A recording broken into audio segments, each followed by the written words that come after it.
സാഹിത്യവുമായി ഇടപഴകാൻ പ്രചോദിപ്പിക്കുകയും ആശയങ്ങളും വികാരങ്ങളും അനുഭവങ്ങളും അറിയിക്കുവാനുള്ള ശബ്ദത്തെ അഭിനന്ദിക്കുകയും ചെയ്യുന്ന തേവര ലിറ്ററേച്ചർ ഫെസ്റ്റിവലിന്റെ 1ാം പതിപ്പിന്റെ 2ാം ദിവസത്തിലേക്ക് ഏവരെയും ഏറ്റവും സ്നേഹത്തോടെ സ്വാഗതം ചെയ്യുന്നു. ആകർഷകമായ പാനൽ ചർച്ചകളിലൂടെ വിദ്യാർത്ഥികൾക്കിടയിൽ വൈവിധ്യമാർന്ന വീക്ഷണങ്ങൾ പര്യവേക്ഷണം ചെയ്യാനും ഈ വർഷം TLF നോക്കിക്കാണുന്നു. പ്രഗത്ഭരായ പ്രഭാഷകർ ഒത്തുകൂടുന്ന ഈ വേദിയിൽ പരിമിതികളില്ലാതെ അഭിപ്രായങ്ങൾ രേഖപ്പെടുത്തുവാനും സ്വതന്ത്ര ചർച്ചകൾക്ക് വഴിയൊരുക്കുവാനും ഈ ദിവസം കാരണമാകട്ടെ. അടുത്തതായി ഈ വേദിയിൽ നമ്മോടൊപ്പം ചർച്ചയിൽ പങ്കെടുക്കുന്നത് ശ്രീ R. രാജഗോപാൽ ഒപ്പം ശ്രീമതി KK ഷാഹിന എന്നിവരാണ്. I welcome the speakers on stage. First of all, I welcome R. Rajagopal sir, who is the editor-at-large of Telegraph. Rajagopal sir is one of the most prominent persons in the media field. It's our honor to have you here. സ്വഭാവത്തിലും വാക്കുകളിലും സൗമ്യം പുലർത്തുന്ന Shri R. Rajagopal നിലപാടുകളിൽ കാർക്കശ്യമുള്ള ആളാണ്. ഒരു പത്രത്തിന്റെ ഉള്ളടക്കത്തിൽ ഒരു എഡിറ്ററിന് അഭിവാജ്യ പങ്കുണ്ട്. Telegraph ശ്രദ്ധ നേടിയത് അതിന്റെ തലക്കെട്ടുകളിലൂടെയാണ്. അതിൽ ഏറ്റവും വലിയ പങ്ക് വഹിക്കുന്ന ആൾ കൂടെയാണ് R. Rajagopal sir. Welcome sir to the venue of TLF. 2.5 ദശാബ്ദത്തിലേറെയായി ഇന്ത്യൻ മാധ്യമരംഗത്ത് പ്രവർത്തിക്കുന്ന മലയാളി മാധ്യമ പ്രവർത്തകയാണ് KK ഷാഹിന. സമൂഹത്തിലെ പാർശ്വവൽക്കരിക്കപ്പെട്ടവരുടെ ശബ്ദം പ്രതിഫലിക്കുന്ന ഷാഹിനയുടെ സ്റ്റോറികൾ നിരവധി തവണ ശ്രദ്ധ നേടിയിട്ടുണ്ട്. കമ്മിറ്റി ടു പ്രൊട്ടക്ട് ജേർണലിസ്റ്റിന്റെ അന്താരാഷ്ട്ര പ്രസ് ഫ്രീഡം പുരസ്കാരം 2023 നേടിയ ആദ്യ മലയാളി കൂടിയാണ് KK Shahina. It's a honour to have you here ma'am. Also മാമിന്റെ അവാർഡിന് ശേഷമുള്ള ഒരു സ്പീച്ച് കണ്ടപ്പോഴാണ് എനിക്ക് മനസ്സിലായത്. I think she will talk more about the incident, but I can clearly say that she is one of the most undefeated journalist who is still here in the industry of journalism. A huge round of applause for ma'am. Also we have 2 fearless journalists who have always been true to their service of journalism here. And today ഇന്ന് നമ്മൾ ചർച്ച ചെയ്യുന്ന വിഷയം ജനാധിപത്യവും സ്വതന്ത്ര മാധ്യമ പ്രവർത്തനവും എന്നാണ്. ഐ തിങ്ക് ഏറ്റവും മികച്ച സ്പീക്കേഴ്സിനെ തന്നെയാണ് നമുക്ക് ആദ്യ സെഷന് കിട്ടിയിരിക്കുന്നത്. Over to the session and over to the speakers of today. Thank you. ആദ്യമായിട്ട് I am really surprised that ഇത്ര പേര് രാവിലെ നിങ്ങളെ നിർബന്ധിച്ച് കൊണ്ടുവന്നാണ് എനിക്ക് സംശയമുണ്ട്. ആണോ? പേടിപ്പിച്ച് കൊണ്ടുവന്ന ആയിരിക്കും. കാര്യം ഞങ്ങൾ കോളേജിൽ പഠിക്കുമ്പം ആണല്ലേ വന്നില്ലെങ്കിൽ അറ്റൻഡൻസ് കൊടുക്കില്ല. ഞങ്ങളുടെ NCC ശനിയാഴ്ച 8:45 പരേഡ് തുടങ്ങുന്നത്. അപ്പം ആരും വരാറില്ല. അപ്പം 9:30 10 മണിയാകുമ്പോൾ 2 റൗണ്ട് ഓടിക്കുക, ഒന്നും ഒരു കൊടുക്കും. ചപ്പാത്തി ഉച്ചക്കുള്ളത് 8:30 ആകുമ്പോൾ ഞങ്ങളെല്ലാം 8:30 ചെല്ലുമായിരുന്നു. അപ്പം അതുപോലെ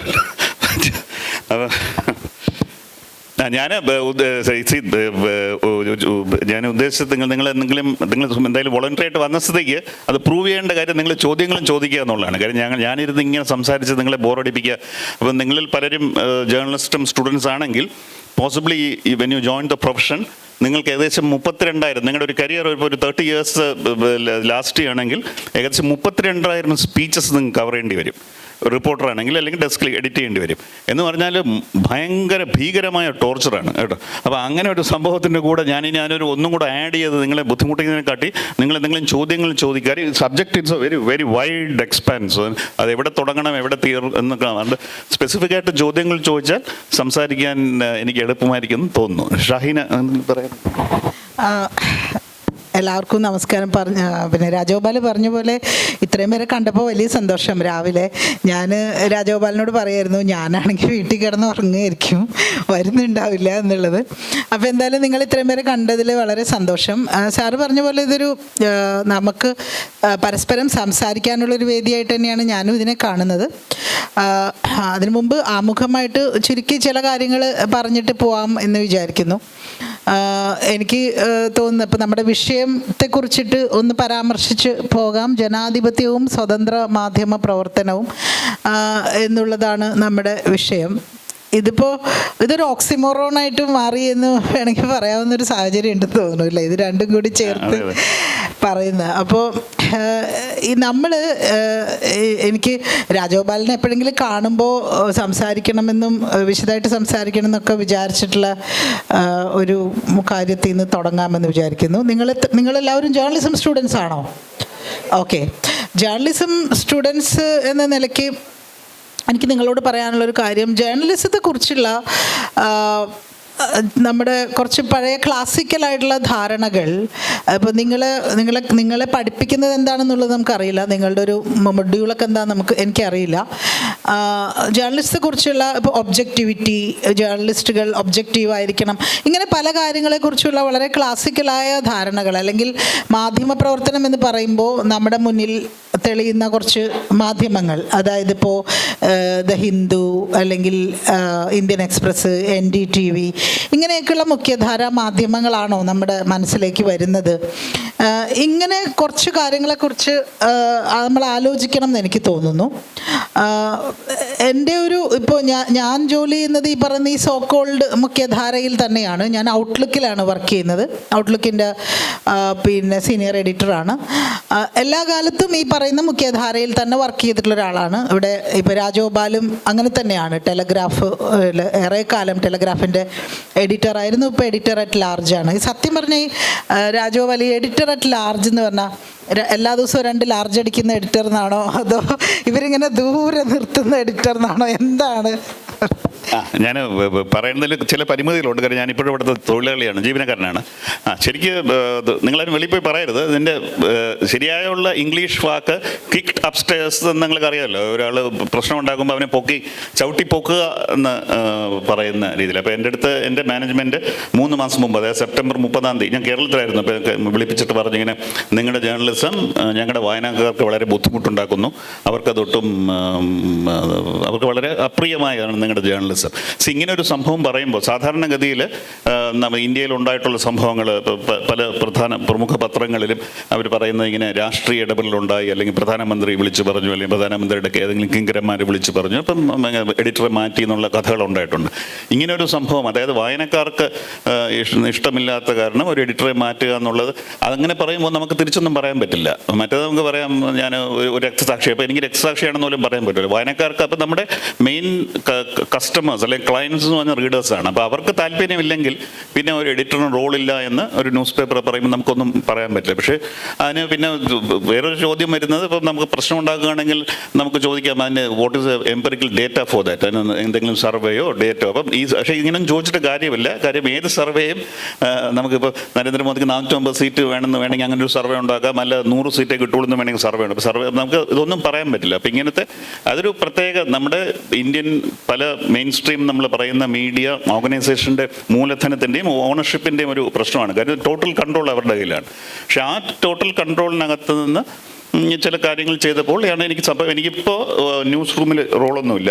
ഞാൻ ആകെ മാസത്തിലൊരു കോളം എഴുതണം, പിന്നെ എൻ്റെ മറ്റൊരു ജോലി ട്രെയിൻ ചെയ്യുക എന്നുള്ള അതൊരു റിഡൻഡൻ്റ് ആയിട്ടുള്ള ജോലിയാണ്. കാര്യം മാധ്യമങ്ങളിൽ പല റിക്രൂട്ട് ചെയ്യുന്നില്ല, പിന്നെ നമ്മൾ ട്രെയിൻ ചെയ്യും. അവിടെ കൂടുതൽ ജോലി ചെയ്യുന്നൊരു കൂടുതൽ എന്നെക്കാട് എക്സ്പീരിയൻസ് ഉള്ളവരാണ്, അവരെ എനിക്ക് ട്രെയിൻ ചെയ്യാൻ പറ്റില്ലല്ലോ. അപ്പോൾ ഇത് വെറുതെ ഒരു പേരിന് ഇങ്ങനെ വച്ചിരിക്കുന്നതാണ്. അപ്പോൾ ഇങ്ങനെ, പക്ഷേ ഇത് പറയുമ്പം നിങ്ങൾ ആരും അതിനകത്തൊരു എനിക്ക് നിരാശ ഒന്നും ഉണ്ടാകേണ്ട കാര്യമില്ല. കാരണം 2016 ഞാൻ എഡിറ്ററായത്.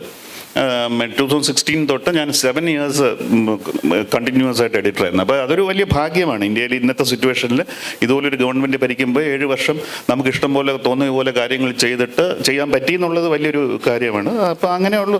അപ്പോൾ ഞാൻ ജോയിൻ ചെയ്തപ്പോൾ I didn't expect last even year. അപ്പോൾ അത് 7 വർഷമായി ഏത് നിമിഷവും ജോലി പോകാം എന്നുള്ള, അല്ലെങ്കിൽ ഈ റോളിൽ നിന്ന് മാറ്റപ്പെടാമെന്ന് അറിഞ്ഞുകൊണ്ട് തന്നെയാണ് ചെയ്തത്. അപ്പോൾ അതുകൊണ്ടൊരു ഷോക്ക് വന്നുമല്ല. അപ്പോൾ ഞാൻ പറയുന്നത് ചെറുപ്പക്കാരെ ഇതുകൊണ്ട് നിരാശയൊന്നും ഉണ്ടാകേണ്ട കാര്യമില്ല. പിന്നെ ഈ 7 ഇയേഴ്സ് എന്ന് പറഞ്ഞാൽ ഏകദേശം എനിക്ക് തോന്നുന്നു ഞാൻ ഏകദേശം 2900 pages front pages I was part of that produce ചെയ്ത്. അപ്പോൾ അത് ഒരിക്കലും nobody can take it away from U.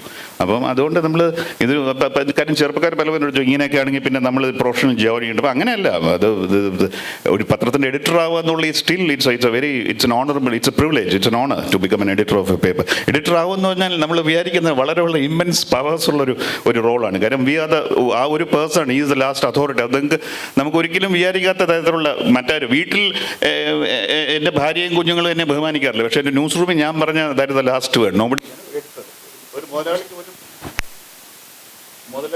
മുതലാളിക്ക് പോലും ആ ദിവസം നമ്മളെ ഓവറോൾ ചെയ്യാൻ പറ്റൂല.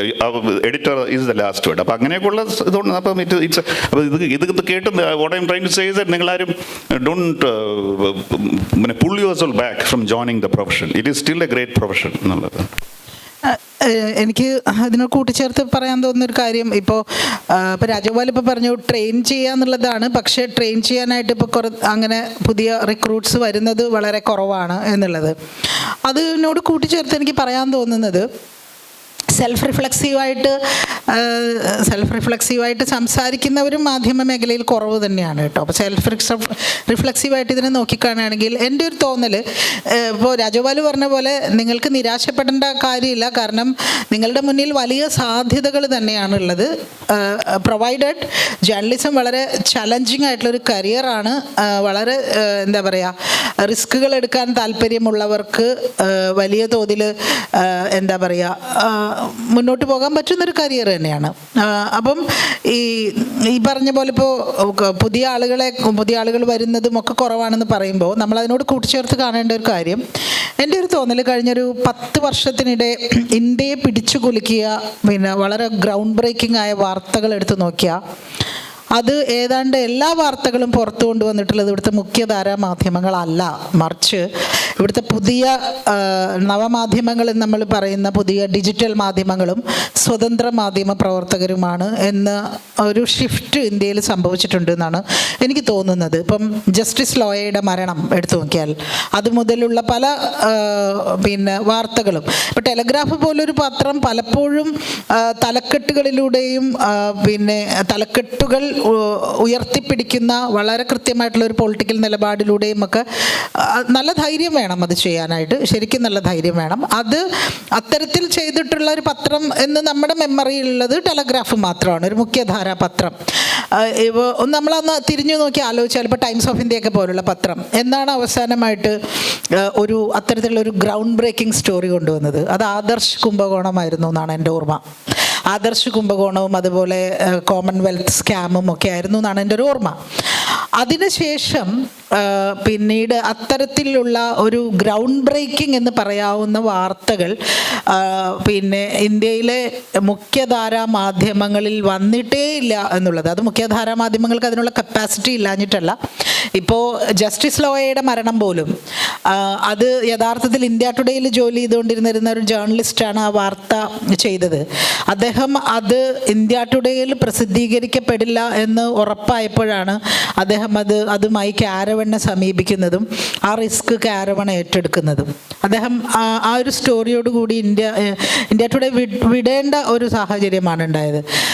പിന്നീട് ഇങ്ങോട്ട് നോക്കിയാൽ ഇപ്പോൾ ഏറ്റവും ഒടുവിൽ ഇലക്ട്രൽ ബോണ്ട് സ്റ്റോറി പുറത്തു കൊണ്ടുവന്നത് ഒരു സ്വതന്ത്ര മാധ്യമ പ്രവർത്തകനാണ്, നിതിൻ സേthi എന്ന് പറയുന്ന ഒരു സ്വതന്ത്ര മാധ്യമ പ്രവർത്തകനാണ്.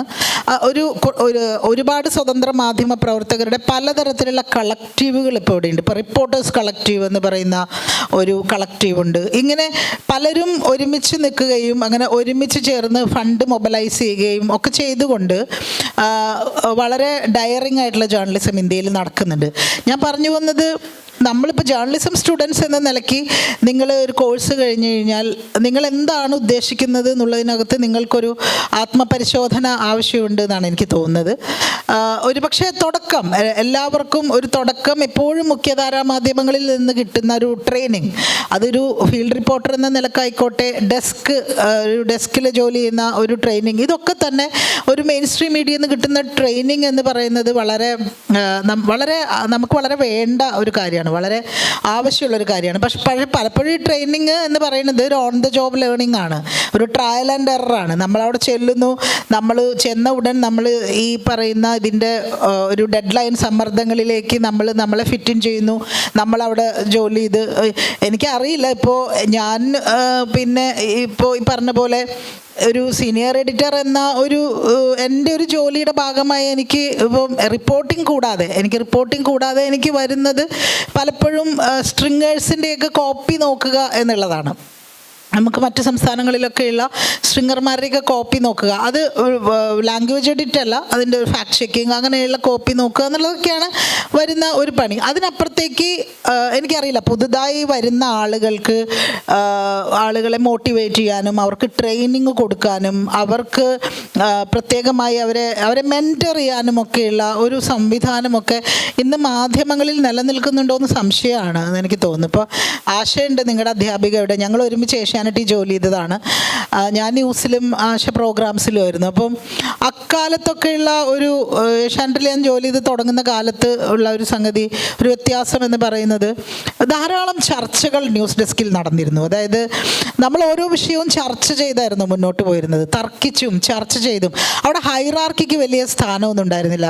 ഭാഷയ്ക്കൊക്കെ അറിയാം, നമ്മൾ നമ്മുടെ എഡിറ്റർ ഇൻ ചീഫിനോടൊക്കെ വളരെ രൂക്ഷമായി തർക്കിക്കുകയും ഇനി നാളെ മുതൽ കണ്ടാൽ വേണ്ടില്ല എന്ന് തോന്നുന്ന തരത്തിൽ തർക്കിക്കുകയും ഒക്കെ ചെയ്തുകൊണ്ടാണ്. അങ്ങനെയൊക്കെ ചെയ്യാനുള്ള സ്പേസ് ഒരു ട്രെയിനിയായി വരുന്ന ഒരാൾക്ക് പോലും അങ്ങനെയൊക്കെ ചെയ്യാനുള്ള, അങ്ങനെ തർക്കിക്കാനുള്ള ഒരു സ്പേസ് അക്കാലത്തൊക്കെ ഉണ്ടായിരുന്നു. ഇപ്പം അതില്ല എന്നാണ് എനിക്ക് തോന്നുന്നത്. ഇപ്പോൾ ഗ്യാസ് ചേംബറിൽ ഇരിക്കുന്ന പോലെയാണ് ആളുകൾ ഈ പ്രത്യേകിച്ചും പുതുതായി കടന്നു വരുന്ന ആളുകൾ പിന്നെ ഇതിലൊക്കെ വർക്ക് ചെയ്യുന്നത്. അപ്പോൾ ഇതിന് രണ്ട് വശമുണ്ട്, ഗുണമുണ്ട് ദോഷമുണ്ട്. ഇപ്പോൾ ഈ പുതിയ ജേർണലിസം കഴിഞ്ഞ് കോഴ്സൊക്കെ കഴിഞ്ഞ് ഇറങ്ങുന്ന പലരും ഇപ്പോൾ ചോദിച്ചാൽ, ഇപ്പോൾ ഒരു അഡ്വൈസൊക്കെ ചോദിച്ചാൽ ഞാൻ എപ്പോഴും പറയാറ്, നിങ്ങൾ 1 കൊല്ലം 2 കൊല്ലമെങ്കിലും കുറഞ്ഞത് ഇവിടുത്തെ ഈ പറയുന്ന മെയിൻ സ്ട്രീം മീഡിയയിൽ വർക്ക് ചെയ്യണം എന്നാണ്. കാരണം ഡെഡ് ലൈൻ്റെ പ്രഷർ എന്താണ്, മറ്റു തരത്തിലുള്ള എല്ലാ തരത്തിലുമുള്ള പ്രഷർ എന്താണ്, പിന്നെ ഒരു കോപ്പി എഴുതുന്നതിൻ്റെയും കോപ്പി എഡിറ്റ് ചെയ്യുന്നതിൻ്റെയൊക്കെ ഒരു സയൻറ്റിഫിക് ആയിട്ടുള്ള, അല്ലെങ്കിൽ അതിൻ്റെ ഒരു ശാസ്ത്രീയമായിട്ട് നമ്മളതെങ്ങനെ ചെയ്യണം എന്നുള്ളതിൻ്റെയൊക്കെ ഒരു ട്രെയിനിങ് നമുക്ക് അറിയാതെ തന്നെ കിട്ടും. ഇതാരും നമ്മളെ പറഞ്ഞ് പഠിപ്പിക്കണമെന്നും ഉണ്ടാവില്ല, പക്ഷെ നമ്മൾ അറിയാതെ തന്നെ നമുക്കത് കിട്ടും. അപ്പോൾ അതുകൊണ്ട് കുറച്ച് നാളവിടെ വർക്ക് ചെയ്യണം. പക്ഷേ ആ കുറച്ച് നാൾ കഴിഞ്ഞാൽ പിന്നെ ഒരു പക്ഷേ യഥാർത്ഥത്തിലുള്ള ജേർണലിസം നടക്കുന്നത് അതിൻ്റെയൊക്കെ പുറത്താണ്. ഇപ്പോൾ ഈ സോഷ്യൽ മീഡിയയുടെ കാലത്ത് ഇതെല്ലാം മാറി, ജേർണലിസത്തെക്കുറിച്ചുള്ള സങ്കല്പങ്ങൾ മൊത്തമായിട്ട് മാറി. ഇപ്പോൾ ഓരോരുത്തരും, ഇപ്പോൾ ധ്രുവ് രാധി എന്ന് പറയുന്ന ഒരു യൂട്യൂബർ, ഇങ്ങനെയുള്ള ഒരുപാട് പേര്, ഇപ്പോൾ രവീഷ് കുമാർ NDTV വിട്ടു, NDTV ഉണ്ടായിരുന്നതിനേക്കാൾ വലിയ വമ്പിച്ച തോതിലുള്ള വ്യൂവർഷിപ്പ് അദ്ദേഹത്തിൻ്റെ യൂട്യൂബ് ചാനലിന് ഇപ്പോൾ ഉണ്ട്. അപ്പോൾ നമ്മുടെ മുമ്പിൽ സത്യത്തിൽ വലിയ പൊട്ടൻഷ്യൽ നമ്മുടെ മുമ്പിലുണ്ട്, വലിയ സാധ്യതകൾ നമ്മുടെ മുന്നിലുണ്ട്. നമ്മുടെ സാധ്യതകൾ അടഞ്ഞു പോവുകയല്ല ചെയ്യുന്നത്. ഇപ്പം നമ്മൾ പറയുന്ന കാര്യങ്ങൾ കേട്ടിട്ട് നിങ്ങൾ നിരാശപ്പെടരുത് എന്ന് പറയുന്നതിൻ്റെ ഒരു കാരണം അതാണ്. കാരണം നിങ്ങളുടെ ഓരോരുത്തരുടെയും മുന്നിൽ വലിയ സാധ്യതകളുണ്ട്. ഒരു ഉദാഹരണം പറഞ്ഞാൽ, ഇപ്പം നമ്മൾ പുതിയ റിക്രൂട്ട്സ് ഒക്കെ വരുമ്പോൾ, പുതിയ യങ് ആയിട്ടുള്ള പുതിയ റിക്രൂട്ട്സ് വരുമ്പോൾ അവർ ബാർഗെയിൻ ചെയ്യും. അവർ ബാർഗെയിൻ ചെയ്യുന്നത്, ഞാനൊരു ഇൻസ്റ്റാ സെലിബ്രിറ്റിയാണ്, എനിക്ക് ഇത്ര ലക്ഷം വ്യൂവേഴ്സ് ഉണ്ട് ഇൻസ്റ്റയിൽ, so I need this much money എന്ന് പറയുന്ന തരത്തിൽ ബാർഗെയിൻ ചെയ്തുകൊണ്ടാണ് പുതിയ തലമുറ ഇതിലേക്ക് കടന്നു വരുന്നത്. സോ നമുക്ക് നമ്മുടെ മുമ്പിൽ വലിയ പൊട്ടൻഷ്യൽ ഉണ്ട് എന്ന് തന്നെയാണ് എനിക്ക് തോന്നുന്നത്. എന്താണ് രാജഗോപാലിന് എന്താ തോന്നുന്നത്? ഈ പറയുന്ന ഈ മുഖ്യധാരാ മാധ്യമങ്ങൾ കഴിഞ്ഞൊരു 10 വർഷത്തിനിപ്പുറം എന്തെങ്കിലും ജേർണലിസം ചെയ്യുന്നുണ്ടോ? ഞാൻ 2 രീതിയിൽ, ആദ്യം തൊഴിൽ, ഇതിൻ്റെ താങ്കൾ പറഞ്ഞ തീർച്ചയായിട്ടും ജേർണലിസം കൂടുതൽ നടക്കുന്ന 2014 ശേഷം നമ്മൾ പറയുന്ന ഇൻഡിപെൻഡൻറ്റ് മീഡിയ അല്ലെങ്കിൽ ഓൺലൈൻ മീഡിയ അതിൽ തന്നെയാണ്. പക്ഷേ ഒരു പ്രശ്നം, ഈ എൻ്റെ അറിവിൽ അറ്റ്ലീസ്റ്റ് ഇന്ത്യയിൽ മാത്രമല്ല ലോകത്ത് പോലെ ആകെ 2 ന്യൂയോർക്ക് ടൈംസും ഡെയിലി മെയിലും അല്ലാതെ ഒരു വർക്കബിൾ റവന്യൂ മോഡൽ ഒരു ഓൺലൈൻ ഇതിന് പോലും ഇപ്പോഴും കണ്ടെത്താൻ കഴിഞ്ഞിട്ടില്ല. അപ്പം നിങ്ങൾ ജോയിൻ ചെയ്യുകയാണെങ്കിൽ സാധാരണ രീതിയിൽ നിങ്ങളുടെ ശമ്പളം വളരെ കുറവായിരിക്കും, പിന്നെ അത് കിട്ടണമെന്ന് പോലും ഉറപ്പില്ല. അത് വെച്ച് നോക്കുകയാണെങ്കിൽ തീർച്ചയായിട്ടും, അതായത് പ്രത്യേകിച്ച് കുടുംബം ഇതൊക്കെ ഉണ്ടെങ്കിൽ വീട്ടിൽ, if you are responsibility to put food on the table, മുഖ്യധാര മാധ്യമങ്ങൾ മാത്രമാണ്. അതിൽ പോലും എത്ര മാധ്യമങ്ങൾ കേരളത്തിൽ തന്നെ നമ്മൾക്കറിയാവുന്ന പല പ്രധാനപ്പെട്ട ചില അറ്റ്ലീസ്റ്റ് 1 or 2 പത്രങ്ങൾ എനിക്കറിയാം, അവർ ശമ്പളം കൊടുത്തിട്ട് 3 or 4 മാസം ആയ സ്ഥിതി വിശേഷങ്ങളുണ്ട്. അപ്പോൾ സ്റ്റഡി ഇൻകം എന്നുള്ള, നിങ്ങൾക്ക് വേറെ സോഴ്സ് ഉണ്ടെങ്കിൽ, വേറെ എന്തെങ്കിലും സ്റ്റഡി അല്ലെങ്കിൽ നിങ്ങളുടെ ഒരു പാർട്ട്ണറിന് മറ്റൊരു നല്ല സ്റ്റഡി ഇൻകമുള്ള ജോലിയുണ്ടോ, അങ്ങനെയൊക്കെ ഉണ്ടെങ്കിൽ ഈ ഓൺലൈൻ മീഡിയയിൽ എക്സ്പെരിമെൻ്റ് ചെയ്യുന്നതിൽ തെറ്റില്ല. അല്ലെങ്കിൽ I will advise against it. കാര്യം തുടക്കത്തിൽ എളുപ്പമാണ്, പക്ഷേ ഒരു 5-6 വർഷം കഴിഞ്ഞ കുട്ടികളുണ്ടെങ്കിൽ അവരുടെ സ്കൂളിൽ ഫീസ് കൊടുക്കണം, അല്ലെങ്കിൽ നിങ്ങൾക്ക് EMI കൊടുക്കണം എന്നുള്ളത് it's a problem, you to face it. അതാണ് ഞാൻ പറഞ്ഞത്. Or you should have another source of income. അതായത് നിങ്ങൾ ലോയറോ പ്രൊഫസറോ അങ്ങനെ ചെയ്തിട്ട് സൈഡ് ബിസിനസ് ആയിട്ട് ചെയ്യാം. ഇപ്പോൾ ഞാൻ പേര് പറയാൻ ഉദ്ദേശിക്കുന്നത്, ഇപ്പോൾ ഇന്ത്യയിൽ ഈ താങ്കൾ നേരത്തെ പറഞ്ഞ ജേർണലിസത്തിൽ ഈ ഒരുപാട് സ്റ്റോറി ബ്രേക്ക് ചെയ്ത പലരും അവരുടെ മെയിൻ പ്രൊഫഷൻ ജേർണലിസം അല്ല, മറ്റു ചില കാര്യങ്ങൾ, അവരുടെ മെയിൻ സോഴ്സ് ഓഫ് ഇൻകം വേറെ ആക്ടിവിസവും മറ്റ് NGO അതൊക്കെ കൊണ്ടാണ്. അപ്പം ഇതൊരു ഒരു സോഴ്സ് ഓഫ് ഇൻകം വേണമെങ്കിൽ ഇപ്പോഴും മെയിൻ സ്ട്രീം മീഡിയയിൽ അതിൽ ഒട്ടും ലജ്ജിക്കേണ്ട കാര്യമില്ല. Manorama, Mathrubhumi, times of India, Indian express, Hindustan times, ഇവരൊക്കെ തന്നെയാണ് ശമ്പളം സ്ഥിതിയായിട്ട് കൊടുക്കുന്നത്. അവർക്ക് അവർക്ക് നമുക്ക് മേ ഹാവ് ഡിസ്അഗ്രിമെൻറ്റ്സ് വിത്ത് ദം, പക്ഷേ അവർ ശമ്പളം കൃത്യമായിട്ട് കൊടുക്കുന്നുണ്ട്. അപ്പോൾ അത് നമ്മൾ പ്രാക്ടിക്കലായിരിക്കണമല്ലോ. അപ്പോൾ അത് ഞാൻ ഷൈന പറഞ്ഞത് തന്നെയാണ് ഏറ്റവും നല്ല മോഡൽ. 2 വർഷമല്ല ഞാൻ ഉദ്ദേശിക്കുന്ന ഒരു മിനിമം 5 വർഷമെങ്കിലും നിങ്ങൾ ഒരു മെയിൻ സ്ട്രീം ഇതിൽ ജോലി ചെയ്ത് you should skill your self. Skills pickup ചെയ്ത് കഴിഞ്ഞിട്ട് പിന്നെ may be you can try all this experience. പിന്നെ വേറൊരു കാര്യം, ഇൻ എനി കേസ് ആദ്യത്തെ 5 വർഷമോ ഈവൻ 10 വർഷമോ നിങ്ങൾക്ക് you will not get any opportunity to change the world. അതുമല്ല നിങ്ങൾ വഴക്കുണ്ടാക്കേണ്ട ആവശ്യമൊന്നും വരും. നിങ്ങളുടെ ഒരു മുതലാളി പോലും കാണാൻ പോലും I don't think you will be able to meet on the owner of a newspaper in the first 10 years in the profession. മാത്രമല്ല എനിക്ക് ഒരുപാട് പേരെ അറിയാം ഓണറെ ഒരിക്കലും കണ്ടുപിട്ടാത്ത 30 വർഷമൊക്കെ ജോലി ചെയ്ത് റിട്ടയർ ചെയ്തവരെ. ഒരു കാര്യം ഓണേഴ്സിനെ കാണേണ്ട ആവശ്യമില്ല. എഡിറ്റേഴ്സ് പോലും ദേ ആർ ഇൻഅക്സസിബിൾ പല കാര്യങ്ങളിലും. അപ്പം നമ്മുടെ പല ജോലികളും ഇറ്റ്സ് ഓൾറെഡി സെറ്റ് പാറ്റേൺ.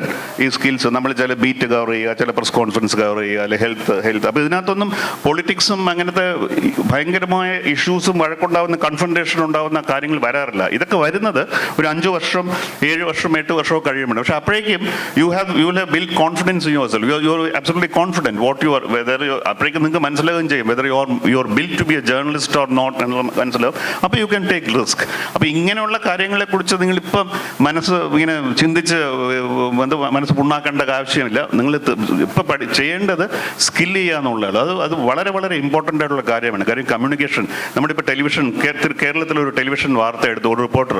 ഒന്നാമത് റിപ്പോർട്ടിംഗ് ഇല്ല ടെലിവിഷനിൽ, ചർച്ച മാത്രമേ ഉള്ളൂ. പക്ഷേ പല സമയത്ത് ഉച്ചയ്ക്കൊക്കെ സംഭവങ്ങൾ. അപ്പോൾ ഒരു വാർത്താശകലം ഏറ്റവും നല്ല ആങ്കർ അവതരിപ്പിക്കുന്നവർ പോലും ഫീൽഡിൽ വരുമ്പോൾ ഒരു വാർത്താശകലം ഒരു സെൻറ്റൻസ് നിങ്ങൾ ഒരു ക്ലിപ്പ് എടുത്ത് നോക്കിയാൽ എത്രമാത്രം സെൻറ്റൻസ് നമ്മൾ റിപ്പീറ്റ് ചെയ്യുന്നത് മാത്രമല്ല ആവശ്യമില്ലാത്ത കാര്യങ്ങൾ ഇങ്ങനെ പറഞ്ഞുകൊണ്ടിരിക്കുക. ഉദാഹരണത്തിന് ആറ്റുകാൽ പൊങ്കാലയിൽ ഇങ്ങനെ ഭയങ്കര പൊങ്കാലയിൽ ഇടുന്ന വേറെന്താ സംഭവിക്കുന്നത്? അത് ഇന്ന് ഞാൻ പ്രിന്റ് മീഡിയയിൽ പോലും ഇന്ന് ഞാൻ മനോരമയിൽ രാവിലെ വായിക്കുകയായിരുന്നു, ആലുവ മണപ്പുറത്ത് ആരും ഇന്നലെ ഉറങ്ങിയില്ല. ശിവരാത്രി പറഞ്ഞാൽ ഉറങ്ങാൻ പാടില്ല. അതിനകത്ത് ആളുകൾ ഉറക്കം വിളിച്ച് ഉറങ്ങിയാലല്ലേ വാർത്ത അല്ലേ പറഞ്ഞു. അപ്പം ഇതൊരു വല്ലാത്ത ചൂടത്തും പൊടിയും തട്ടി ആളുകൾ. അപ്പം നൂറ്റാണ്ടുകളായിട്ട് ചൂടും പൊടിയും ഒക്കെ ഈ സമയത്ത് തന്നെയാണ് നടക്കുന്നത്. അപ്പം ഇതിനകത്ത് എന്ത് വാർത്ത ഇല്ലാത്ത കാര്യങ്ങളെ വാർത്തയാക്കുക. അപ്പം ഈ സ്കിൽസ് നിങ്ങൾക്ക് ഉണ്ടാക്കിയാൽ ബുദ്ധിമുട്ടാവും. അപ്പം നിങ്ങൾ ചിന്തിക്കുന്ന ഒരു തലമുറയായതുകൊണ്ട് നിങ്ങൾ ഇത് ഈ പൊട്ടത്തനമൊക്കെ എഴുതിയിട്ടാണോ? പക്ഷേ എഴുതേണ്ടി വരും. അപ്പോൾ അത് എഴുതുന്ന കുറച്ച് മനോഹരമായിട്ട് എഴുതുകയാണെങ്കിൽ ഈ പറയുന്ന പൊട്ടത്തനം അല്ലാതെ വേറെ എന്തെങ്കിലും കാര്യം അവിടെയുള്ള ആരോട് ചോദിച്ചിട്ട് എന്തെങ്കിലും എഴുതുകയോ, ഈ ഉദാഹരണത്തിന് ഇപ്പം ശിവൻ പറഞ്ഞ കാര്യങ്ങളൊക്കെയാണോ ഇപ്പോൾ ഈ ശിവഭക്തർ ഇവിടെ ചെയ്യുന്നത്, ഇങ്ങനെ കാര്യങ്ങളൊക്കെ ചോദിക്കാം. നമുക്ക് എല്ലാത്തിനും അത് ആവശ്യമുള്ളൂ. അതും ചെയ്യാതെ ഈ രാത്രി ഉറക്കം ഒഴിച്ചില്ല, ഉറക്കം ശിവരാത്രി എന്ന് പറഞ്ഞാൽ you are not suppose to. അപ്പോൾ ഈ സ്കിൽസ് ഡെവലപ്പ് ചെയ്താലായിരിക്കും കൂടുതൽ. നിങ്ങൾ ടെലിവിഷൻ അല്ല, ന്യൂസ് പേപ്പറിൽ തന്നെ ചില പ്രത്യേകിച്ച് ഈ റിലീജിയസ് ഫങ്ഷൻസ് കവർ ചെയ്യുമ്പം ഒന്നാമത് കവർ ചെയ്യാൻ പാടില്ല. അതിനകത്ത് എന്താണ് ന്യൂസ്? ഒരു റിലീജിയസ് ഫംഗ്ഷൻ എപ്പോഴും സംഭവിക്കുന്ന കാര്യം തന്നെയാണ് വീണ്ടും ഓരോ വർഷവും സംഭവിക്കും. ഒന്നാമത് ഒരു പത്രവും കവർ ചെയ്യാൻ പാടില്ല. വേണമെങ്കിൽ ഒരു ഫോട്ടോ എല്ലാം ചെയ്യും, പക്ഷേ മനഃപൂർവ്വം ഒരു ഫുൾ പേജ് കവറേജ് കൊടുക്കും. അപ്പോൾ ഇവരെന്തോ എഴുതും. അപ്പോൾ ഇങ്ങനെ അത് വായിച്ചാൽ നമ്മൾ പൊട്ടിച്ചിരിച്ചു പോയി. ഇപ്പോൾ ആറ്റുകാൽ പൊങ്കലയുടെ എനിക്ക് തോന്നുന്നു മനോരമയുടെ ഫ്രണ്ട് പേജ് തിരുവനന്തപുരത്ത് മുഴുവൻ ഇതായിരുന്നു, ഫുൾ പേജ് ഈ വാർത്ത. ഇതിനെക്കുറിച്ച് എന്തോ എഴുതാൻ വെറുതെ ഒരു അടുപ്പ് കൂട്ടി ശർക്കരയും അരിയും അതിലെ സംഭവം. അതിൽ കൂടുതൽ എന്തോ എഴുതാം. അപ്പോൾ ആവശ്യമില്ലാത്ത ഈ ആലങ്കാരിക വാക്കുകളും ഇതിൻ്റെ അർത്ഥം എന്താണെന്ന് എനിക്കറിയില്ല എന്തൊക്കെ വായിച്ചാൽ. അപ്പോൾ ഇത് ഒഴിവാക്കി എങ്ങനെ കോപ്പി എഴുതാം, ഇങ്ങനെയുള്ള കാര്യങ്ങൾ പഠിക്കുക എന്നുള്ളത് അത് മെയിൻ സ്ട്രീം മീഡിയ തന്നെ പഠിക്കാം കേട്ടോ. അതിൻ്റെ അവർ തന്നെ ഇങ്ങനെ എഴുതുന്നുണ്ടെങ്കിൽ അവിടെയൊക്കെ ഒരുപാട് വളരെ കഴിവുള്ള ഒരുപാട് ആളുകളുണ്ട്. അവർക്ക് ഒന്നും ചെയ്യാൻ പറ്റാത്തതുകൊണ്ട് അവർ ചെയ്യുന്നുള്ളൂ. പക്ഷെ നമ്മൾ ചോദിച്ചാൽ അവർ പഠിപ്പിക്കും. ഇത് രണ്ടാമത്തെ കാര്യം, ഈ ജനാധിപത്യവും മാധ്യമം എന്താ പറയുന്നത്, it's a very tricky relationship. അത് ചിക്കനും എഗ്ഗ് പോലെ. ജനാധിപത്യം ഉള്ളത് കൊണ്ടാണോ മാധ്യമങ്ങൾ ഉണ്ടാവുന്നത്, അല്ലെങ്കിൽ മാധ്യമങ്ങൾ ഉള്ളത് കൊണ്ടാണോ ജനാധിപത്യം നടന്നു പോകുന്നതെന്ന ഒരു കോൺഫ്ലിക്റ്റ് എപ്പോഴും ഉണ്ട്. അപ്പോൾ ഇന്ത്യയെ പോലൊരു സൊസൈറ്റിയിൽ നമ്മൾ കാണുന്നത് അത് because of the peculiar nature of the media ownership here. അതായത് നമ്മുടെ മീഡിയ ഓണർഷിപ്പ് എപ്പോഴും ഒരു ഉപരിവർഗ, upper caste and upper class അവരുടെ കയ്യിൽ തന്നെ ആയിരുന്നു എപ്പോഴും. അതുകൊണ്ട് പലപ്പോഴും ഒരു എസ്റ്റാബ്ലിഷ്മെൻ്റ് പാർട്ടാണ് മീഡിയ. അപ്പോൾ ജനാധിപത്യം എപ്പോഴൊക്കെ ശക്തപ്പെടുന്നു അപ്പോഴൊക്കെ ജേർണലിസം ഇന്ത്യയിൽ ശക്തമാക്കുന്നുണ്ട്. എപ്പോഴൊക്കെ ജനാധിപത്യം വീക്കൻ ചെയ്യുന്നു അപ്പോഴെല്ലാം നമ്മുടെ ജേർണലിസവും വീക്കൻ ചെയ്യുന്നുണ്ട്. ഏറ്റവും നല്ല എക്സാമ്പിൾ എമർജൻസി കഴിഞ്ഞിട്ട് ഇന്ത്യയുടെ golden age, journalism golden age എന്ന് പറഞ്ഞാൽ 78 to ഏകദേശം mid-90s അല്ലെങ്കിൽ early 90s. സുജാത ദലാലിൻ്റെ സ്റ്റോക്ക് മാർക്കറ്റ് ലാസ്റ്റ് അതായിരുന്നു ശരിക്കും റിയൽ ഇൻവെസ്റ്റിഗേറ്റീവ് ജേർണലിസം. അതോട് കൂടി അവസാനിക്കുകയായിരുന്നു. അപ്പോൾ ആ പീരീഡ് നമ്മൾ നോക്കുകയാണെങ്കിൽ ഡെമോക്രസിയും 78-ൽ ഇന്ത്യയിലെ ഡെമോക്രസി ഏറ്റവും സ്ട്രെങ്ത് ആണ്. ഇന്ദിരാഗാന്ധിയെ ഇലക്ഷൻ നമ്മൾ വോട്ട് ചെയ്ത്, കേരളം ചെയ്തില്ല, മറ്റു സ്റ്റേറ്റുകൾ വോട്ട് ചെയ്ത് പുറത്താക്കി. അപ്പോൾ ഉണ്ടായിരുന്ന ഒരു ടൈപ്പ് അൺഡിറക്റ്റഡ് ഗറില്ലാസ് എന്ന് പറഞ്ഞൊരു ഒരു ജേർണലിസം മൂവ്മെൻറ്റ്, ഒരുപാട് ചെറുപ്പക്കാർ വരുന്നു, വെസ്റ്റേൺ പ്രാക്ടീസസ്, യാർഡ് സ്റ്റിക്സ്, അതുവരെ അതിനു മുമ്പ് ഒരു സ്പീച്ച് റിപ്പോർട്ട് ചെയ്തതാണ് ജേർണലിസം എന്ന് പറഞ്ഞാൽ. പ്രധാനമന്ത്രി ഇത് പറഞ്ഞു, പ്രതിപക്ഷ നേതാവ് ഇത് പറഞ്ഞു. അത് ഇന്നും നമ്മുടെ പല പത്രങ്ങളിൽ ഇന്ന് നോക്കിയാലും അതേ ജേർണലിസം തുടർന്നവരുണ്ട്, 70 മുമ്പുള്ള, ഇപ്പോഴും നമ്മൾ തുടരുന്നുണ്ട്. പക്ഷേ ആ ഒരു വലിയ മാറ്റം വന്നപ്പം ഇങ്ങനെ ഒരു പ്രശ്നം. അപ്പം അന്ന് ലേറ്റ് 80s സമീർ ജെയിൻ എന്ന് പറഞ്ഞ ഒരാൾ, അദ്ദേഹമാണ് ഇന്ത്യൻ ജേർണലിസത്തിൻ്റെ മുഖഛായ മാറ്റിയ മനുഷ്യൻ. അദ്ദേഹം ജേർണലിസ്റ്റ് അല്ല, ടൈംസ് ഓഫ് ഇന്ത്യയുടെ ഉടമസ്ഥൻ. അപ്പോൾ അദ്ദേഹത്തിൻ്റെ അടുത്തൊരു ചോദ്യം ഞാൻ ഇരിപ്പുണ്ടായിരുന്നു, ചോദിച്ചായിരുന്നു, why is Times of India ഇത്രയും പ്രോ എസ്റ്റാബ്ലിഷ്മെൻറ്റ്? അപ്പോൾ അങ്ങനെ we are not pro establishment, we are the establishment എന്ന് അങ്ങനെ പറഞ്ഞു. അപ്പോൾ അങ്ങനെ പറഞ്ഞാൽ അതാണ്, we are not pro establish, we are the establishment. അപ്പോൾ അതാണ് അതാണ് ഞാൻ പറഞ്ഞത്. ഇപ്പോൾ എപ്പോഴൊക്കെ ഡെമോക്രസി സ്ട്രെങ്തൻ ചെയ്യുന്നു നമ്മുടെ മീഡിയ. ഇപ്പോൾ ഉദാഹരണത്തിന് എന്തെങ്കിലും ഒരു ഞാൻ പറയുന്നത് ഒരു ഹൈപ്പോത്തറ്റിക്കൽ സിറ്റുവേഷനിൽ ഇപ്പോൾ നാളെ അടുത്ത ഇലക്ഷനിൽ നരേന്ദ്രമോദി പരാജയപ്പെട്ടിട്ട് വേറെ കോൺഗ്രസോ ലെഫ്റ്റോ അല്ലെങ്കിൽ ഒരു തേർഡ് ഫ്രണ്ട് കയറുകയാണെങ്കിൽ ഈ ഇപ്പോൾ ഉറങ്ങിക്കിടക്കുന്ന മീഡിയ എല്ലാം സടകുടഞ്ഞ് എഴുന്നേറ്റ് ഭയങ്കരമായി ഇൻവെസ്റ്റിഗേറ്റ് ജേർണലിസം. ഈ ഷാഹിന പറഞ്ഞതുപോലെ 2010 ഗവൺമെൻറ് സ്കാമുകൾ മറിച്ച് ഈ വാക്കുകളൊക്കെ നമ്മൾ മറന്നുപോയി. ഇതെല്ലാം വീണ്ടും എടുക്കുക. അപ്പോൾ ഇത് തമ്മിലുള്ളൊരു വല്ലാത്തൊരു റിലേഷൻ. പക്ഷേ പല വെസ്റ്റേൺ കൺട്രീസിലും അങ്ങനെ അല്ല. അത് നമ്മൾ എത്ര പറഞ്ഞാലും, ഉദാഹരണത്തിന് ഇപ്പം അമേരിക്കയിൽ ഇപ്പം ഇപ്പോഴല്ലേ പറഞ്ഞു, പഴയ 1970s ഈ പെൻറ്റഗൺ പേപ്പേഴ്സ് വന്നു. അത് ന്യൂയോർക്ക് ടൈംസ് ആദ്യം പബ്ലിഷ് ചെയ്തു. മിലിറ്ററിയെ കുറിച്ചാണ്. ന്യൂയോർക്ക് ടൈംസ് പബ്ലിഷ് ചെയ്തപ്പോൾ അവർ നിക്സൺ അഡ്മിനിസ്ട്രേഷൻ കോടതി പോയി ഇഞ്ചക്ഷൻ വാങ്ങിച്ചു. തൊട്ട് 2 ദിവസം കഴിഞ്ഞപ്പോൾ വാഷിംഗ്ടൺ പോസ്റ്റ് പബ്ലിഷ് ചെയ്തു. വാഷിംഗ്ടൺ പോസ്റ്റിൻ്റെ കോടതി പോയി, കോടതി സ്റ്റേ കൊടുത്തില്ല. അപ്പോൾ ബോസ്റ്റൺ ഗ്ലോബ് പബ്ലിഷ് ചെയ്തു. 17 പേപ്പേഴ്സ് അങ്ങോട്ടും ഇങ്ങോട്ടും ആ റിപ്പോർട്ട് അവർ കൈമാറി. അങ്ങനെ ഇത്രയും കോമ്പറ്റീറ്റീവ് ആയിട്ടുള്ള ഡോഗ് ഈറ്റ് ഡോഗ് വേൾഡ് എന്ന് പറയുന്ന ഒരു അമേരിക്കൻ ക്യാപിറ്റൽ സിസ്റ്റത്തിൽ മീഡിയ, ഞാൻ സിസ്റ്റത്തിനല്ല, മീഡിയ ആ സമയത്ത് റോസ്റ്റ് ടു ദ ഒക്കേഷൻ. അതേസമയം നമ്മൾ കഴിഞ്ഞ മാസം ഇന്ത്യയിൽ കാരവൻ്റെ again it's about the army, കാശ്മീരിലെ ആർമി റിപ്പോർട്ട് ഗവൺമെൻറ് തടഞ്ഞപ്പോൾ വയർ എന്ന് പറഞ്ഞ ഒരു പത്രം മാത്രമാണ് റീപബ്ലിഷ് ചെയ്തത്. I was expecting that every newspaper in the country will republish it article. അങ്ങനെ ചെയ്തിരുന്നെങ്കിൽ ആലോചിച്ച് നോക്കുക അതിൻ്റെ ഇമ്പാക്ട്. അത് ചെയ്യുന്നില്ല എന്നുള്ളൊരു വളരെ ദുഃഖകരമായ ഇങ്ങനെ ഒരു അവസ്ഥ നമ്മുടെ ഇവിടെ ഉണ്ട്. അത് ഈ കാര്യം പറയുന്നതാണ്, നമ്മൾ വി ആർ ദ എസ്റ്റാബ്ലിഷ്മെന്റ് എന്ന് വളരെ പ്രൗഡായിട്ട് പറയാനും കഴിയുമെങ്കിൽ അവരെപ്പോഴും എസ്റ്റാബ്ലിഷ്മെന്റ് കൂടെ എന്നുള്ളൊരു പ്രശ്നം അല്ല. ആ സ്റ്റോറി റീപ്രൊഡ്യൂസ് ചെയ്യുന്നില്ല എന്ന് മാത്രമല്ല, ഇങ്ങനെ അവരോട് ഈ സ്റ്റോറി പുൾ ഡൗൺ ചെയ്യാൻ പറഞ്ഞു എന്ന് ഒരു വരി വാർത്ത പോലും കൊടുക്കുന്നില്ല എന്നുള്ളതാണ്. ശരിയാണ്. അത് പിന്നെ വേറൊരു കാര്യം, ഞാൻ ഇതിനകത്ത് ജനങ്ങളെയും കുറ്റം പറയും. ഉദാഹരണത്തിന് താങ്കൾ പറഞ്ഞ സ്റ്റോറീസ് ബ്രേക്ക് ചെയ്ത്, പിന്നെ പെഗാസസ് സ്റ്റോറി, അതൊരു ഭയങ്കര സ്റ്റോറിയായിരുന്നു. അതേസമയം അറ്റ്ലീസ്റ്റ് 100 പേര് എങ്കിലും നമ്മുടെ ഓപ്പോസിഷൻ ലീഡേഴ്സ്, ഒരു ജഡ്ജ് ഉണ്ടായിരുന്നു, 2 കേന്ദ്രമന്ത്രിമാരാണെന്ന് തോന്നുന്നു, ഒരുപാട് ഓപ്പോസിഷൻ ലീഡർ, ഇവരുടെ എല്ലാം ഫോണിൽ ഇങ്ങനെ ഒരു ഇത് വന്നു എന്ന് പറഞ്ഞിട്ട് ആ സ്റ്റോറി വയറാണ് ഇവിടെ ചെയ്തത്. കാരണം ദേവർ പാർട്ട്നേഴ്സ്. വയറിൻ്റെ എഡിറ്റർമാരുടെ ഒരു വിക്ടിമായിരുന്നു, വയറിൻ്റെ എഡിറ്ററും വേണുവും രണ്ടുപേരും വിക്ടിമായിരുന്നു. അവർ പബ്ലിഷ് ചെയ്തു. അത് the mainstream media was force to take it up. അവർ എടുത്തു. പക്ഷേ എന്നിട്ട് ഇന്ത്യയിൽ എന്താ സംഭവിച്ചത് നമുക്ക് ഇന്നും അറിയില്ല. സുപ്രീം കോടതി അതിനെക്കുറിച്ച് റിപ്പോർട്ട് എന്താണെന്ന കാര്യം ഒരു ചലനം പോലും ഇവിടെ ഉണ്ടാക്കില്ല. അപ്പോൾ പക്ഷെ ഞാൻ വീണ്ടും അമേരിക്കൻ എക്സാമ്പിൾ, കാര്യം ഞാൻ വീണ്ടും പ്രത്യേകിച്ച് കേരളത്തിൽ പറഞ്ഞാൽ അമേരിക്ക പരിഹസിക്കുക എന്നുള്ള ഇവിടെ ഒരു ഫാഷൻ, ഒരു ഇൻഡസ്ട്രി ആണല്ലോ. പക്ഷേ അതിൻ്റെ തെളിവായിട്ട് ഞാൻ വീണ്ടും പറയാണ്, വാട്ടർ ഗേറ്റ് സംഭവം ഉണ്ടായപ്പം അമേരിക്കയിൽ വാഷിംഗ്ടൺ പോസ്റ്റാണ്, ന്യൂയോർക്ക് ടൈംസ് അത് സീരിയസ് ആയിട്ട് എടുത്തില്ല, വാഷിംഗ്ടൺ പോസ്റ്റാണ് അത് അവർ പിക്കപ്പ് ചെയ്ത് കഴിഞ്ഞിട്ട് നമ്മൾ ഒരിക്കലും മറക്കാതിരിക്കേണ്ട കാര്യം, ഈ വാട്ടർ ഗേറ്റ് സ്കാൻഡൽ 778 ദിവസം പെർസ്യൂഡ് ദ സ്റ്റോറി. 778 ദിവസം. ഈ 778 ദിവസത്തിനകത്ത് ഇതിനിടയ്ക്ക് നമ്മൾ പലപ്പോഴും ഓർമ്മിക്കാത്തൊരു സാധനം, ഇതിനിടയ്ക്ക് ദിവസം ഇലക്ഷൻ. ആ ഇലക്ഷനിൽ Nixon came back with a landslide majority. എന്നിട്ടും they did not stop the coverage. അതേസമയം ഇന്ത്യയിലും കേരളത്തിലും നമ്മൾ പലപ്പോഴും പറയാറുണ്ട്, ഒരു ഇലക്ഷൻ ജയിച്ചു, അതുകൊണ്ട് whatever we did was correct. അങ്ങനെയല്ല. ഒരു ഇലക്ഷൻ ജയിച്ചത് കൊണ്ട് നമ്മൾ ചെയ്ത തെറ്റുകളൊന്നും ശരിയാകുന്നില്ല, നമ്മളാരും വിശദീകരിക്കപ്പെട്ടതില്ല. നമ്മൾ ഇവിടെയും പറയുന്നുണ്ട്, സ്റ്റേറ്റ് ഗവൺമെൻറ് ബംഗാളിലും പറയുന്നുണ്ട്, നരേന്ദ്രമോദിയും പറയുന്നുണ്ട്, ഞങ്ങൾ ഇലക്ഷൻ ജയിച്ചു, അതുകൊണ്ട് whatever we did is right. അങ്ങനെയല്ല. അപ്പോൾ ഈ പത്രം എന്നിട്ടും നിക്സനെ പോലെ വളരെ ബ്രൂട്ടലായിട്ട് റിപ്രസ് ചെയ്യാൻ അറിയാവുന്ന ഒരു അഡ്മിനിസ്ട്രേഷൻ 778 ദിവസം അവർ പേഴ്സ്യൂ ദ സ്റ്റോറി. എന്നിട്ട് 779 ദിവസമാണ് നിക്സൺ റിസൈൻസ് എന്ന് പറഞ്ഞ ഹെഡ്ലൈനോടാണ് അവർ കവറേജ് തീർക്കുന്നത്. അപ്പോൾ അങ്ങനെ അവിടുത്തെ ഒരു പത്രത്തിന് ചെയ്യാൻ കഴിയുമായിരുന്നെങ്കിൽ, അത് ഇൻ ദ 1970s ഇന്ത്യയിൽ നമ്മളിന്ന് അവകാശപ്പെടുന്നത്, ലോകത്തിലെ ഏറ്റവും വലിയ ഇംഗ്ലീഷ് പത്രം is publish from India, times of India പറയുന്നത് ദേ ആർ ദ വ്യൂവേഴ്സ്. ഇതിന് എന്താ ഉദ്ദേശിക്കുന്നത്? ഒരു ഒറ്റ പത്രം ഇങ്ങനത്തെ കാര്യങ്ങൾ ഇപ്പോൾ ചെയ്യുന്നില്ല എന്നുള്ള വളരെ വേദനാജനകമായ സംഭവമുണ്ട്. ശരിക്കും പറഞ്ഞാൽ ഇന്ത്യയിലിപ്പോൾ ഈ പറയുന്ന പിന്നെ ഈ വാട്ടർ ഗേറ്റിന് സമാനമായ സാഹചര്യം ഇപ്പം ഇന്ത്യയിൽ നടന്നുകൊണ്ടിരിക്കുക. ഇലക്ട്രൽ ബോണ്ട് എന്ന് പറയുന്ന ഒരു വിഷയം, ആ ഇലക്ട്രൽ ബോണ്ട് ഏതൊക്കെ പാർട്ടികൾ എത്രയൊക്കെ രൂപ, ആരൊക്കെ, ഏതൊക്കെ വ്യക്തികൾ, കമ്പനികൾ എത്രയൊക്കെ രൂപ ഇലക്ട്രൽ ബോണ്ടിലേക്ക് സംഭാവന ചെയ്തു എന്നതിൻ്റെ വിവരങ്ങൾ മാർച്ച് 7-നകം SBI, State Bank of India, supreme കോടതിക്ക് കൊടുക്കണമെന്ന് സുപ്രീം കോടതി പറഞ്ഞു.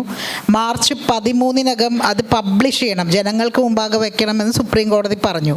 സുപ്രീം കോടതിയാണ് പറഞ്ഞത്. ഇന്ത്യയിൽ എന്തെങ്കിലും സംഭവിച്ചിട്ടുണ്ടോ? ശരിക്കും പറഞ്ഞാൽ ഇലക്ഷൻ്റെ സമയത്താണ് ഇത് നടക്കുന്നത്. SBI ഇപ്പോൾ സുപ്രീം കോടതിയിൽ പോയി പറഞ്ഞിരിക്കുന്നത് എന്താ? ഞങ്ങൾക്ക് ജൂൺ 30 വരെ സമയം വേണമെന്ന്. നിങ്ങളൊന്ന് ആലോചിച്ച് നോക്കണം. നമ്മളുടെയൊക്കെ ഫിനാൻഷ്യൽ സ്റ്റേറ്റ്മെൻറ്റ്, നമ്മളുടെ ബാങ്ക് അക്കൗണ്ടിൻ്റെ, ഇപ്പം നിങ്ങളൊക്കെ സ്റ്റുഡൻസ് ആണ്, നിങ്ങൾക്കും അക്കൗണ്ട് ഉണ്ടാവുമായിരിക്കും. നമ്മളുടെ അക്കൗണ്ടിൻ്റെ കഴിഞ്ഞ 5 വർഷത്തെ ഫിനാൻഷ്യൽ സ്റ്റേറ്റ്മെൻറ്റ്, കഴിഞ്ഞ 10 വർഷത്തെ ഫിനാൻഷ്യൽ സ്റ്റേറ്റ്മെൻറ്റ് ഒറ്റ ക്ലിക്ക് കിട്ടും. നമുക്ക് ഒരൊറ്റ ക്ലിക്ക് മതി.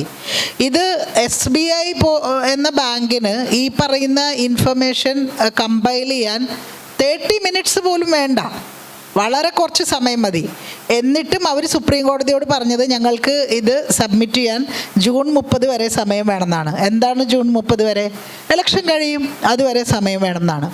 ഇത് എന്തെങ്കിലും തരത്തിലൂടെ ജനങ്ങൾ ചർച്ച ചെയ്യുന്നുണ്ടോ? ഇത് നിരന്തരം ഫോളോ അപ്പ് ചെയ്യുന്ന മാധ്യമങ്ങളുണ്ട് കേട്ടോ. നേരത്തെ പറഞ്ഞ പോലെ ഈ ഇലക്ട്രൽ ബോണ്ടിൻ്റെ വിഷയം പുറത്തു കൊണ്ടുവന്ന ഒരു കൂട്ടം നവമാധ്യമങ്ങൾ നിരന്തരം ഇത് ഫോളോ അപ്പ് ചെയ്തുകൊണ്ടിരിക്കുന്നുണ്ട്. ഇപ്പോൾ ഈയിടെ ന്യൂസ് ലോണ്ടറിയും ന്യൂസ് മിനിറ്റും ചേർന്ന് ഈ സംഭാവന കൊടുത്ത 30 കമ്പനികളുടെ പേര് വിവരങ്ങൾ പുറത്തുവിട്ടിരുന്നു. നമ്മളിൽ എത്ര പേരത് വായിച്ചു? നമ്മളിൽ എത്ര പേർക്കത് അറിയാം? ഇത് ഇവിടെ ജനങ്ങൾ, ഇവിടുത്തെ ആളുകൾ, എത്ര രാഷ്ട്രീയ പാർട്ടികൾ ഇതൊരു ചർച്ചയാക്കുന്നുണ്ട്? ഇത് ഒരു പ്രധാന വിഷയമാണോ നമുക്ക്? എന്തുകൊണ്ട് അങ്ങനെ ആവുന്നില്ല? ഇപ്പോൾ നേരത്തെ രാജഗോപാൽ പറഞ്ഞ അതേ കാര്യം, ഇപ്പോൾ നിങ്ങൾക്കൊക്കെ അറിയാവുന്ന പുലിറ്റ്സർ എന്ന് പറയുന്ന, പുലിറ്റ്സർ പ്രൈസൊക്കെ സ്ഥാപിച്ച പുലിറ്റ്സർ എന്ന് പറയുന്ന മഹാനായിട്ടുള്ള പത്രപ്രവർത്തകൻ, അദ്ദേഹം പറഞ്ഞ ഒരു എനിക്ക് കൃത്യം വാചകം ഓർമ്മയില്ല, my state will rise and fall along with my press എന്നാണ്. കൃത്യം വാചകം ഇതാണോ എന്ന് ഓർമ്മയില്ല. അതായത് എൻ്റെ ഭരണകൂടത്തിൻ്റെ ഉയർച്ചയും വീഴ്ചയും അതെൻ്റെ നാട്ടിലെ പ്രസ്സിനോടൊപ്പം തന്നെയാണ്. അതായത് പ്രസ് ഉണ്ടെങ്കിൽ ജനാധിപത്യപരമായൊരു ഭരണകൂടമുണ്ട്, പ്രസ് ഇല്ലെങ്കിൽ, മാധ്യമങ്ങളില്ലെങ്കിൽ ജനാധിപത്യപരമായൊരു ഭരണകൂടം ഇല്ല എന്ന് എത്രയോ കാലം മുമ്പേ പുലിറ്റ്സറിനെ പോലുള്ള ആളുകൾ പറഞ്ഞു വെച്ചിട്ടുണ്ട്. അപ്പോൾ നമ്മളെ സംബന്ധിച്ചിടത്തോളം പ്രസ് ഇല്ലാതായിക്കൊണ്ടിരിക്കുന്നു, ജനാധിപത്യം ഇല്ലാതായിക്കൊണ്ടിരിക്കുന്നു. പക്ഷെ നമ്മൾ ആരും അതിനെക്കുറിച്ച് വേവലാതിപ്പെടുന്നില്ല. നമ്മൾ ഇപ്പോൾ ഈ പറയുന്ന ദുർബലമാണെങ്കിലും ഉണ്ടാകുന്ന ചെറുത്തുനിൽപ്പുകളെ, ഇപ്പോൾ ഈ പറയുന്ന തരത്തിലുള്ള നവമാധ്യമങ്ങൾ, ഇത്തരം വാർത്തകൾ പുറത്തു കൊണ്ടുവരുന്ന നവമാധ്യമങ്ങൾക്ക് നമ്മൾ എന്ത് സപ്പോർട്ട് കൊടുക്കുന്നുണ്ട് എന്നുള്ള ഒരു ചോദ്യം കൂടി നമ്മുടെ മുമ്പിലുണ്ട്. ഇപ്പോൾ ഇപ്പോൾ ന്യൂസ് ലോണ്ടറി ആയിക്കോട്ടെ, അല്ലെങ്കിൽ അങ്ങനെയുള്ള മാധ്യമങ്ങളുടെ ഒരു സബ്സ്ക്രിപ്ഷൻ എടുത്ത് നോക്കിയാൽ ഒരു വർഷം 600 രൂപ 700 രൂപയൊക്കെ ആയിരിക്കും സബ്സ്ക്രിപ്ഷൻ. വായിച്ചില്ലെങ്കിലും കുഴപ്പമില്ല, ഒരു സബ്സ്ക്രിപ്ഷൻ എടുക്കാമെന്ന് നമ്മളിൽ എത്ര പേര് വിചാരിക്കുന്നുണ്ട്? അതായത് അങ്ങനെ ഇത്തരത്തിലുള്ള ശ്രമങ്ങൾ നടത്തുന്ന ഇന്ത്യൻ ജനാധിപത്യത്തെ താങ്ങി നിർത്താനായി വലിയ റിസ്ക് എടുത്ത് വലിയ തോതിൽ ഈ പറയുന്ന മാധ്യമങ്ങളുടെ എല്ലാം എഡിറ്റർമാർക്കെതിരെ കേസുണ്ട് കേട്ടോ. അതും നമ്മൾ മനസ്സിലാക്കണം. ഇതിപ്പോൾ വയറിൻ്റെ MK വേണു, അല്ലെങ്കിൽ സിദ്ധാർത്ഥ് വരദരാജൻ, ന്യൂസ് മിനിറ്റിൻ്റെ എഡിറ്റർ ധന്യ രാജേന്ദ്രൻ, പിന്നെ മുഹമ്മദ് സുബൈർ, ഇവരൊക്കെ എന്താ നേരിട്ടുകൊണ്ടിരിക്കുന്നത് എന്നുള്ളത് നമുക്കറിയാം. അത്രയും റിസ്ക് എടുത്ത് ഈ തരത്തിലുള്ള മാധ്യമങ്ങൾ ഇത്തരം ഇടപെടലുകൾ നടത്തുമ്പോൾ നമ്മൾ എന്ത് ചെയ്യണു എന്നുള്ളൊരു ചോദ്യം ഇപ്പുറത്തുണ്ട്. നമ്മൾ ഏത് തരത്തിൽ അതിനെ സപ്പോർട്ട് ചെയ്യുന്നുണ്ട്? കേരളത്തിലെ ആളുകളുടെ ഒരു സവിശേഷതയായിട്ട് എനിക്ക് തോന്നിയിട്ടുള്ളത് കയ്യും കെട്ടിയിരുന്ന് മാധ്യമ വിമർശനം നടത്തുന്ന ആളുകളാണ്. രാവിലെ എണീക്കുന്നു, മീഡിയക്കെതിരെ 2 പോസ്റ്റ് ഇടുന്നു, ഹാപ്പിയായി വീട്ടിൽ പോയി കിടന്ന് ഉറങ്ങുന്നു. ഇതിൽ എൻ്റെ കോൺട്രിബ്യൂഷൻ എന്താണ്? ഇതൊക്കെ ശരിയാക്കാൻ, അല്ലെങ്കിൽ ഇതിൽ എന്തെങ്കിലും തരത്തിൽ ഇത് ഒരു ചെറിയതാണെങ്കിൽ പോലുള്ളൊരു ഇടപെടൽ നടത്താൻ നടത്താൻ എൻ്റെ കോൺട്രിബ്യൂഷൻ എന്താണ്, ഞാനെന്ത് ചെയ്യണം? മാധ്യമങ്ങളെ വിമർശിച്ചുകൊണ്ടിരിക്കലും മാത്രമാണോ എൻ്റെ പണി? ഇന്ത്യൻ ജനാധിപത്യത്തിലേക്കുള്ള എൻ്റെ സംഭാവന അതാണോ? അത് ചെയ്താൽ ഇന്ത്യയിലെ ജനാധിപത്യം ശരിയാവോ? ഈ ചോദ്യം ഓരോരുത്തരും സ്വയം ചോദിക്കേണ്ടതുണ്ട്. മാധ്യമങ്ങൾ വിമർശനം അർഹിക്കുന്നുണ്ട് എന്ന കാര്യത്തിൽ എനിക്കൊരു സംശയമില്ല. പ്രത്യേകിച്ചും കേരളത്തിലെ മാധ്യമങ്ങൾ, ഇപ്പോൾ നേരത്തെ രാജഗോപാൽ പറഞ്ഞ പോലെ എന്താണ് കേരളത്തിലെ മാധ്യമങ്ങൾ ചെയ്തുകൊണ്ടിരിക്കുന്നത്? ഇപ്പം ഒറ്റ ഉദാഹരണം എടുത്താൽ, ഈ ഇലക്ട്രൽ ബോണ്ടിൻ്റെ വിധി വന്ന ദിവസം, സുപ്രീം കോടതി വിധി വന്ന ദിവസം, ഇവിടുത്തെ 3 പ്രമുഖ ചാനലുകൾ, എനിക്ക് പേര് പറയാൻ മടിയൊന്നുമില്ല, ഏഷ്യാനെറ്റ്, മാതൃഭൂമി, മനോരമ, 3 ചാനലുകൾ ചർച്ചയ്ക്കെടുത്ത വിഷയം 8 വർഷത്തിന് ശേഷം സപ്ലൈകോ വില കൂട്ടി എന്നുള്ളതായിരുന്നു. അതിൽ സത്യത്തിലൊരു വാർത്തയുണ്ട്, 8 വർഷമായിട്ട് വില പിടിച്ചു നിർത്താൻ സർക്കാരിന് കഴിഞ്ഞിട്ടുണ്ട് എന്നുള്ളൊരു വാർത്ത കൂടി അതിലുണ്ട്. 8 വർഷത്തിനുള്ളിൽ എന്തിനാണ് വില കൂടാത്തത് ഈ നാട്ടിൽ എന്നുള്ളൊരു ചോദ്യം അത് മുന്നോട്ട് വയ്ക്കുന്നുണ്ട്. അപ്പോൾ 8 വർഷത്തോളം വിപണിയിൽ വില പിടിച്ചു നിർത്തിയ സപ്ലൈകോക്ക് 8 വർഷത്തിന് ശേഷം വില കൂട്ടേണ്ടി വന്നു എന്നുള്ളതാണ് അന്നത്തെ ദിവസം അവർ ചർച്ചയ്ക്ക് എടുത്തത്. തീർച്ചയായിട്ടും ചർച്ച ചെയ്യേണ്ട വിഷയമൊക്കെ തന്നെയാണത്, ഇവിടെ ജനങ്ങളെ ബാധിക്കുന്ന വിഷയമാണ്. പക്ഷേ ഇലക്ട്രൽ ബോണ്ടിൻ്റെ വിധി വന്ന ദിവസത്തെ ചർച്ചയായിരുന്നു അത് എന്ന് നമ്മൾ ആലോചിക്കണം. അപ്പോൾ നേരത്തെ രാജഗോപാൽ പറഞ്ഞ പോലെ നിങ്ങൾ പ്രോ എസ്റ്റാബ്ലിഷ്മെൻ്റ് ആണോ എന്ന് ഇവിടുത്തെ ഒരു മാധ്യമത്തോട് ചോദിച്ചാൽ, അത് ടൈംസ് ഓഫ് ഇന്ത്യ തന്നെ ആവണമെന്നൊന്നുമില്ല, നമ്മളുടെ പല മുഖ്യധാര മലയാള മാധ്യമങ്ങളോടും ചോദിച്ചാൽ അവരുടെയും ഉത്തരം ഞങ്ങൾ പ്രോ എസ്റ്റാബ്ലിഷ്മെൻ്റ് അല്ല, ഞങ്ങൾ തന്നെയാണ് എസ്റ്റാബ്ലിഷ്മെൻറ്റ് എന്നുള്ളത് തന്നെയായിരിക്കും. We are very much part of the establishment. ഇപ്പോൾ അതാണൊരു സാഹചര്യം. അതായത് മുഖ്യധാര മാധ്യമങ്ങൾ സ്റ്റേറ്റിൻ്റെ ഒരു കൈയായിട്ട് പ്രവർത്തിക്കുന്ന ഒരു സാഹചര്യമാണുള്ളത്. മാധ്യമ വിദ്യാർത്ഥികൾ എന്ന നിലയ്ക്ക് നിങ്ങൾക്കൊക്കെ നിങ്ങളൊക്കെ ചെയ്യേണ്ടുന്നൊരു കാര്യം ഇതൊക്കെ മനസ്സിലാക്കുക എന്നുള്ളത് തന്നെയാണ്. ഇത് മനസ്സിലാക്കിക്കൊണ്ട് തന്നെ അതിൽ പ്രവർത്തിക്കുകയും, നേരത്തെ രാജഗോപാൽ പറഞ്ഞ വളരെ റെലവൻ്റ് ആയൊരു കാര്യമാണ്, പൈസ കിടക്കുന്നത് മുഴുവൻ അവിടെയാണ്, ഈ പറയുന്ന ഈ സോക്കോൾഡ് മെയിൻ സ്ട്രീം മീഡിയയിലാണ്. ഇപ്പോൾ കഴിഞ്ഞ ദിവസം സാഗരിക ഘോഷ് രാജ്യസഭാ മെമ്പറായപ്പോൾ സ്വത്ത് വിവരങ്ങൾ, സാഗരിക ഘോഷിൻ്റെയും രാജ്ദീപിൻ്റെയും സ്വത്ത് വിവരങ്ങൾ കൊടുത്തപ്പോൾ രാജഗോപാൽ അത് കണ്ടിരുന്നോ? 45 കോടിയാണ് ആനുവൽ റവന്യൂ. 45 കോടി. നമ്മൾ 2 ജന്മം ജീവിച്ച് ജോലി ചെയ്താൽ കിട്ടാത്ത മണിയാണത്. അത് അത്രയും പൈസ, അത്രയധികം വമ്പിച്ച തോതിൽ ധനം കുമിഞ്ഞുകൂടുകയാണ് ഈ പറയുന്ന കോർപ്പറേറ്റ് മീഡിയയിൽ. ഇന്ത്യൻ മാധ്യമ മേഖല വലിയ തോതിൽ കോർപ്പറേറ്റ് വൽക്കരിക്കപ്പെടുകയും ചെയ്തു എന്നതും നമ്മൾ മനസ്സിലാക്കണം കേട്ടോ. ഒരു ഇന്ത്യയിലിപ്പോൾ മാധ്യമ വൈവിധ്യം എന്ന് പറയുന്നത് വമ്പിച്ച തോതിലാണ്. അതായത് ഒരു 2018 ഒരു കണക്കനുസരിച്ച് തന്നെ ഇന്ത്യയിൽ രജിസ്റ്റേർഡ് ആയ പത്രങ്ങളുടെ എണ്ണം ഏതാണ്ട് 3 ലക്ഷമാണ്. ഇന്ത്യയിൽ ഏതാണ്ട് 880 സാറ്റലൈറ്റ് ടെലിവിഷൻ ചാനലുകളുണ്ട്. അതിൽ 440 ചാനലുകൾ ന്യൂസ് ചാനലുകൾ മാത്രമാണ്. പക്ഷേ ഇത്രയും വൈവിധ്യമുള്ള, ഇത്രയും മാധ്യമ സാന്ദ്രതയുള്ള ഇന്ത്യയിൽ ഇതെല്ലാം കൂടെ കൈയാളുന്നത് 5 or 6 കോർപ്പറേറ്റുകൾ ചേർന്നാണ്. അതിൽ ഒരു ഉദാഹരണം നിങ്ങൾക്ക് മനസ്സിലാവാൻ വേണ്ടി പറഞ്ഞാൽ, റിലയൻസ് എന്ന് പറയുന്ന കമ്പനിക്ക് 48 ചാനലുണ്ട് ഇന്ത്യയിലെ പല ഭാഷകളിലായിട്ട്. ഇത്രയും ചാനലുണ്ടെന്ന് മാത്രമല്ല, ഡിസ്ട്രിബ്യൂഷൻ നെറ്റ്വർക്ക്, അതായത് നമ്മുടെ വീട്ടിലേക്ക് ചാനൽ എത്തിക്കുന്ന കേബിൾ ഡിസ്ട്രിബ്യൂഷൻ നെറ്റ്വർക്ക്, അതിലും ഇവർക്ക് മൊണോപ്പൊളി ഉണ്ട്. ഇനി കേബിൾ വഴി കാണണ്ട, നമ്മുടെ കയ്യിലിരിക്കുന്ന മൊബൈൽ ഡാറ്റയിലൂടെ കാണാമെന്ന് വെച്ചാൽ ആ ഡാറ്റ ആരുടെ കയ്യിലാണ്? ജിയോ. അതും ഇതേ മുതലാളിയുടെ കയ്യിലാണ്. അപ്പോൾ സമ്പൂർണ്ണമായിട്ടുള്ള കോർപ്പറേറ്റ് വൽക്കരണവും, നമ്മളതിനെ ഒളിഗാർക്കി എന്ന് തന്നെ പറയണം. ഇന്ത്യയിൽ വലിയ തോതിൽ ഇപ്പോൾ ഒളിഗാർക്കിയാണ്. ഇപ്പോൾ നമ്മൾക്ക് ഒരു പ്രീ വെഡിങ് കണ്ടതാണ് നമ്മൾ. ഒരു പ്രീ വെഡിങ്ങിന് ഇന്ത്യ മുഴുവൻ, ഇത് ശരിക്കും അംബാനിയുടെ വീട്ടിൽ നടന്ന പ്രീ വെഡിങ് എന്താണ് ഇപ്പോഴത്തെ ഇന്ത്യ എന്നുള്ളതിൻ്റെ കൃത്യമായിട്ടുള്ള ഒരു പിക്ചറാണ്. അപ്പം അത് നമ്മൾ കണ്ടു, അതിൻ്റെ ഒരു എക്സ്പ്രഷൻ, ഒരു റിച്ച്നെസ്സിൻ്റെ ആ ഒരു എക്സ്പ്രഷൻ നമ്മൾ കണ്ടു. ഈ ഒരു അവസ്ഥയാണ് ഇന്ത്യയിലുള്ളത്. അപ്പം അതുകൊണ്ട് ഇത് തിരിച്ചറിഞ്ഞുകൊണ്ട് തന്നെ ഇതിൽ തന്നെ നിൽക്കുകയും അതിൽ നിന്ന് നമ്മൾ ലേൺ ചെയ്യുകയും നമ്മുടെ സ്കിൽസ്, ഇപ്പോൾ രാജഗോപാൽ പറഞ്ഞ പോലെ നമ്മുടെ സ്കിൽസ് അപ്ഗ്രേഡ് ചെയ്യുകയും ഒക്കെ ചെയ്തുകൊണ്ട്, ചുമരുണ്ടെങ്കിൽ മാത്രമാണ് നമുക്ക് ചിത്രം എഴുതാൻ പറ്റുക. അപ്പോൾ നമ്മൾ ഈ ചുമരുള്ളിടത്ത് നിന്ന് ചിത്രം എഴുതി പഠിച്ച് പരിശീലിച്ച് നമുക്ക് ഏത് തരത്തിൽ എന്താ പറയുക, ഈ ജേർണലിസത്തിൻ്റെ എത്തിക്സിനോട് പ്രിൻസിപ്പിൾസിനോടൊക്കെ നീതി പുലർത്തുന്ന ആളുകളായിരിക്കാൻ പറ്റുമെന്നുള്ളത് നിരന്തരം അവരവരോട് ചോദിക്കേണ്ട ഒരു ചോദ്യമാണ്. അതിനകത്ത് 100% വേറൊരാൾക്ക്, പുറത്തു നിന്നൊരാൾക്ക് നിങ്ങളിതാണ് ചെയ്യേണ്ടതെന്നോ അല്ലെങ്കിൽ ഇന്ന പോലെ ചെയ്താൽ നിങ്ങൾക്ക് ഇന്ന പോലെ ആവാൻ പറ്റുമെന്നോ നമുക്ക് പറയാൻ പറ്റില്ല. കാരണം അത്രയേറെ സങ്കീർണമാണ് ഇന്ത്യയിലെ മാധ്യമരംഗം എന്നുള്ളതാണ് എനിക്കിതിൽ പറയാനുള്ളത്. ഇനി വേണമെങ്കിൽ ചോദ്യങ്ങൾ നിങ്ങൾ എന്തെങ്കിലും ചോദ്യം ചോദില്ല, നമ്മളിങ്ങനെ സംസാരിച്ചുകൊണ്ടിരുന്ന. ഹലോ, ഇത് ഭയങ്കര പേഴ്സണലായ ഒരു ക്വസ്റ്റ്യൻ ആണ്. കാരണം ഞാൻ ലാസ്റ്റ് 1 year ആയിട്ട് സെൽഫായിട്ട് ചോദിച്ചുകൊണ്ടിരിക്കുന്ന ഒരു ക്വസ്റ്റ്യൻ ആണ്. ഇപ്പം നമ്മുടെ കൺട്രിയിൽ ഏറ്റവും ഐറോണിക്കലായിട്ടുള്ള വേർഡാണ് ഈ ഡെമോക്രസി എന്ന് പറയുന്ന വേർഡ്. അപ്പോൾ കാരണം എന്താണെന്ന് വെച്ചാൽ, ഇപ്പോൾ കുറേ പേര് ചോദിച്ചു എന്തിനാ ജേർണലിസം ചൂസ് ചെയ്തത്, why did you choose this profession.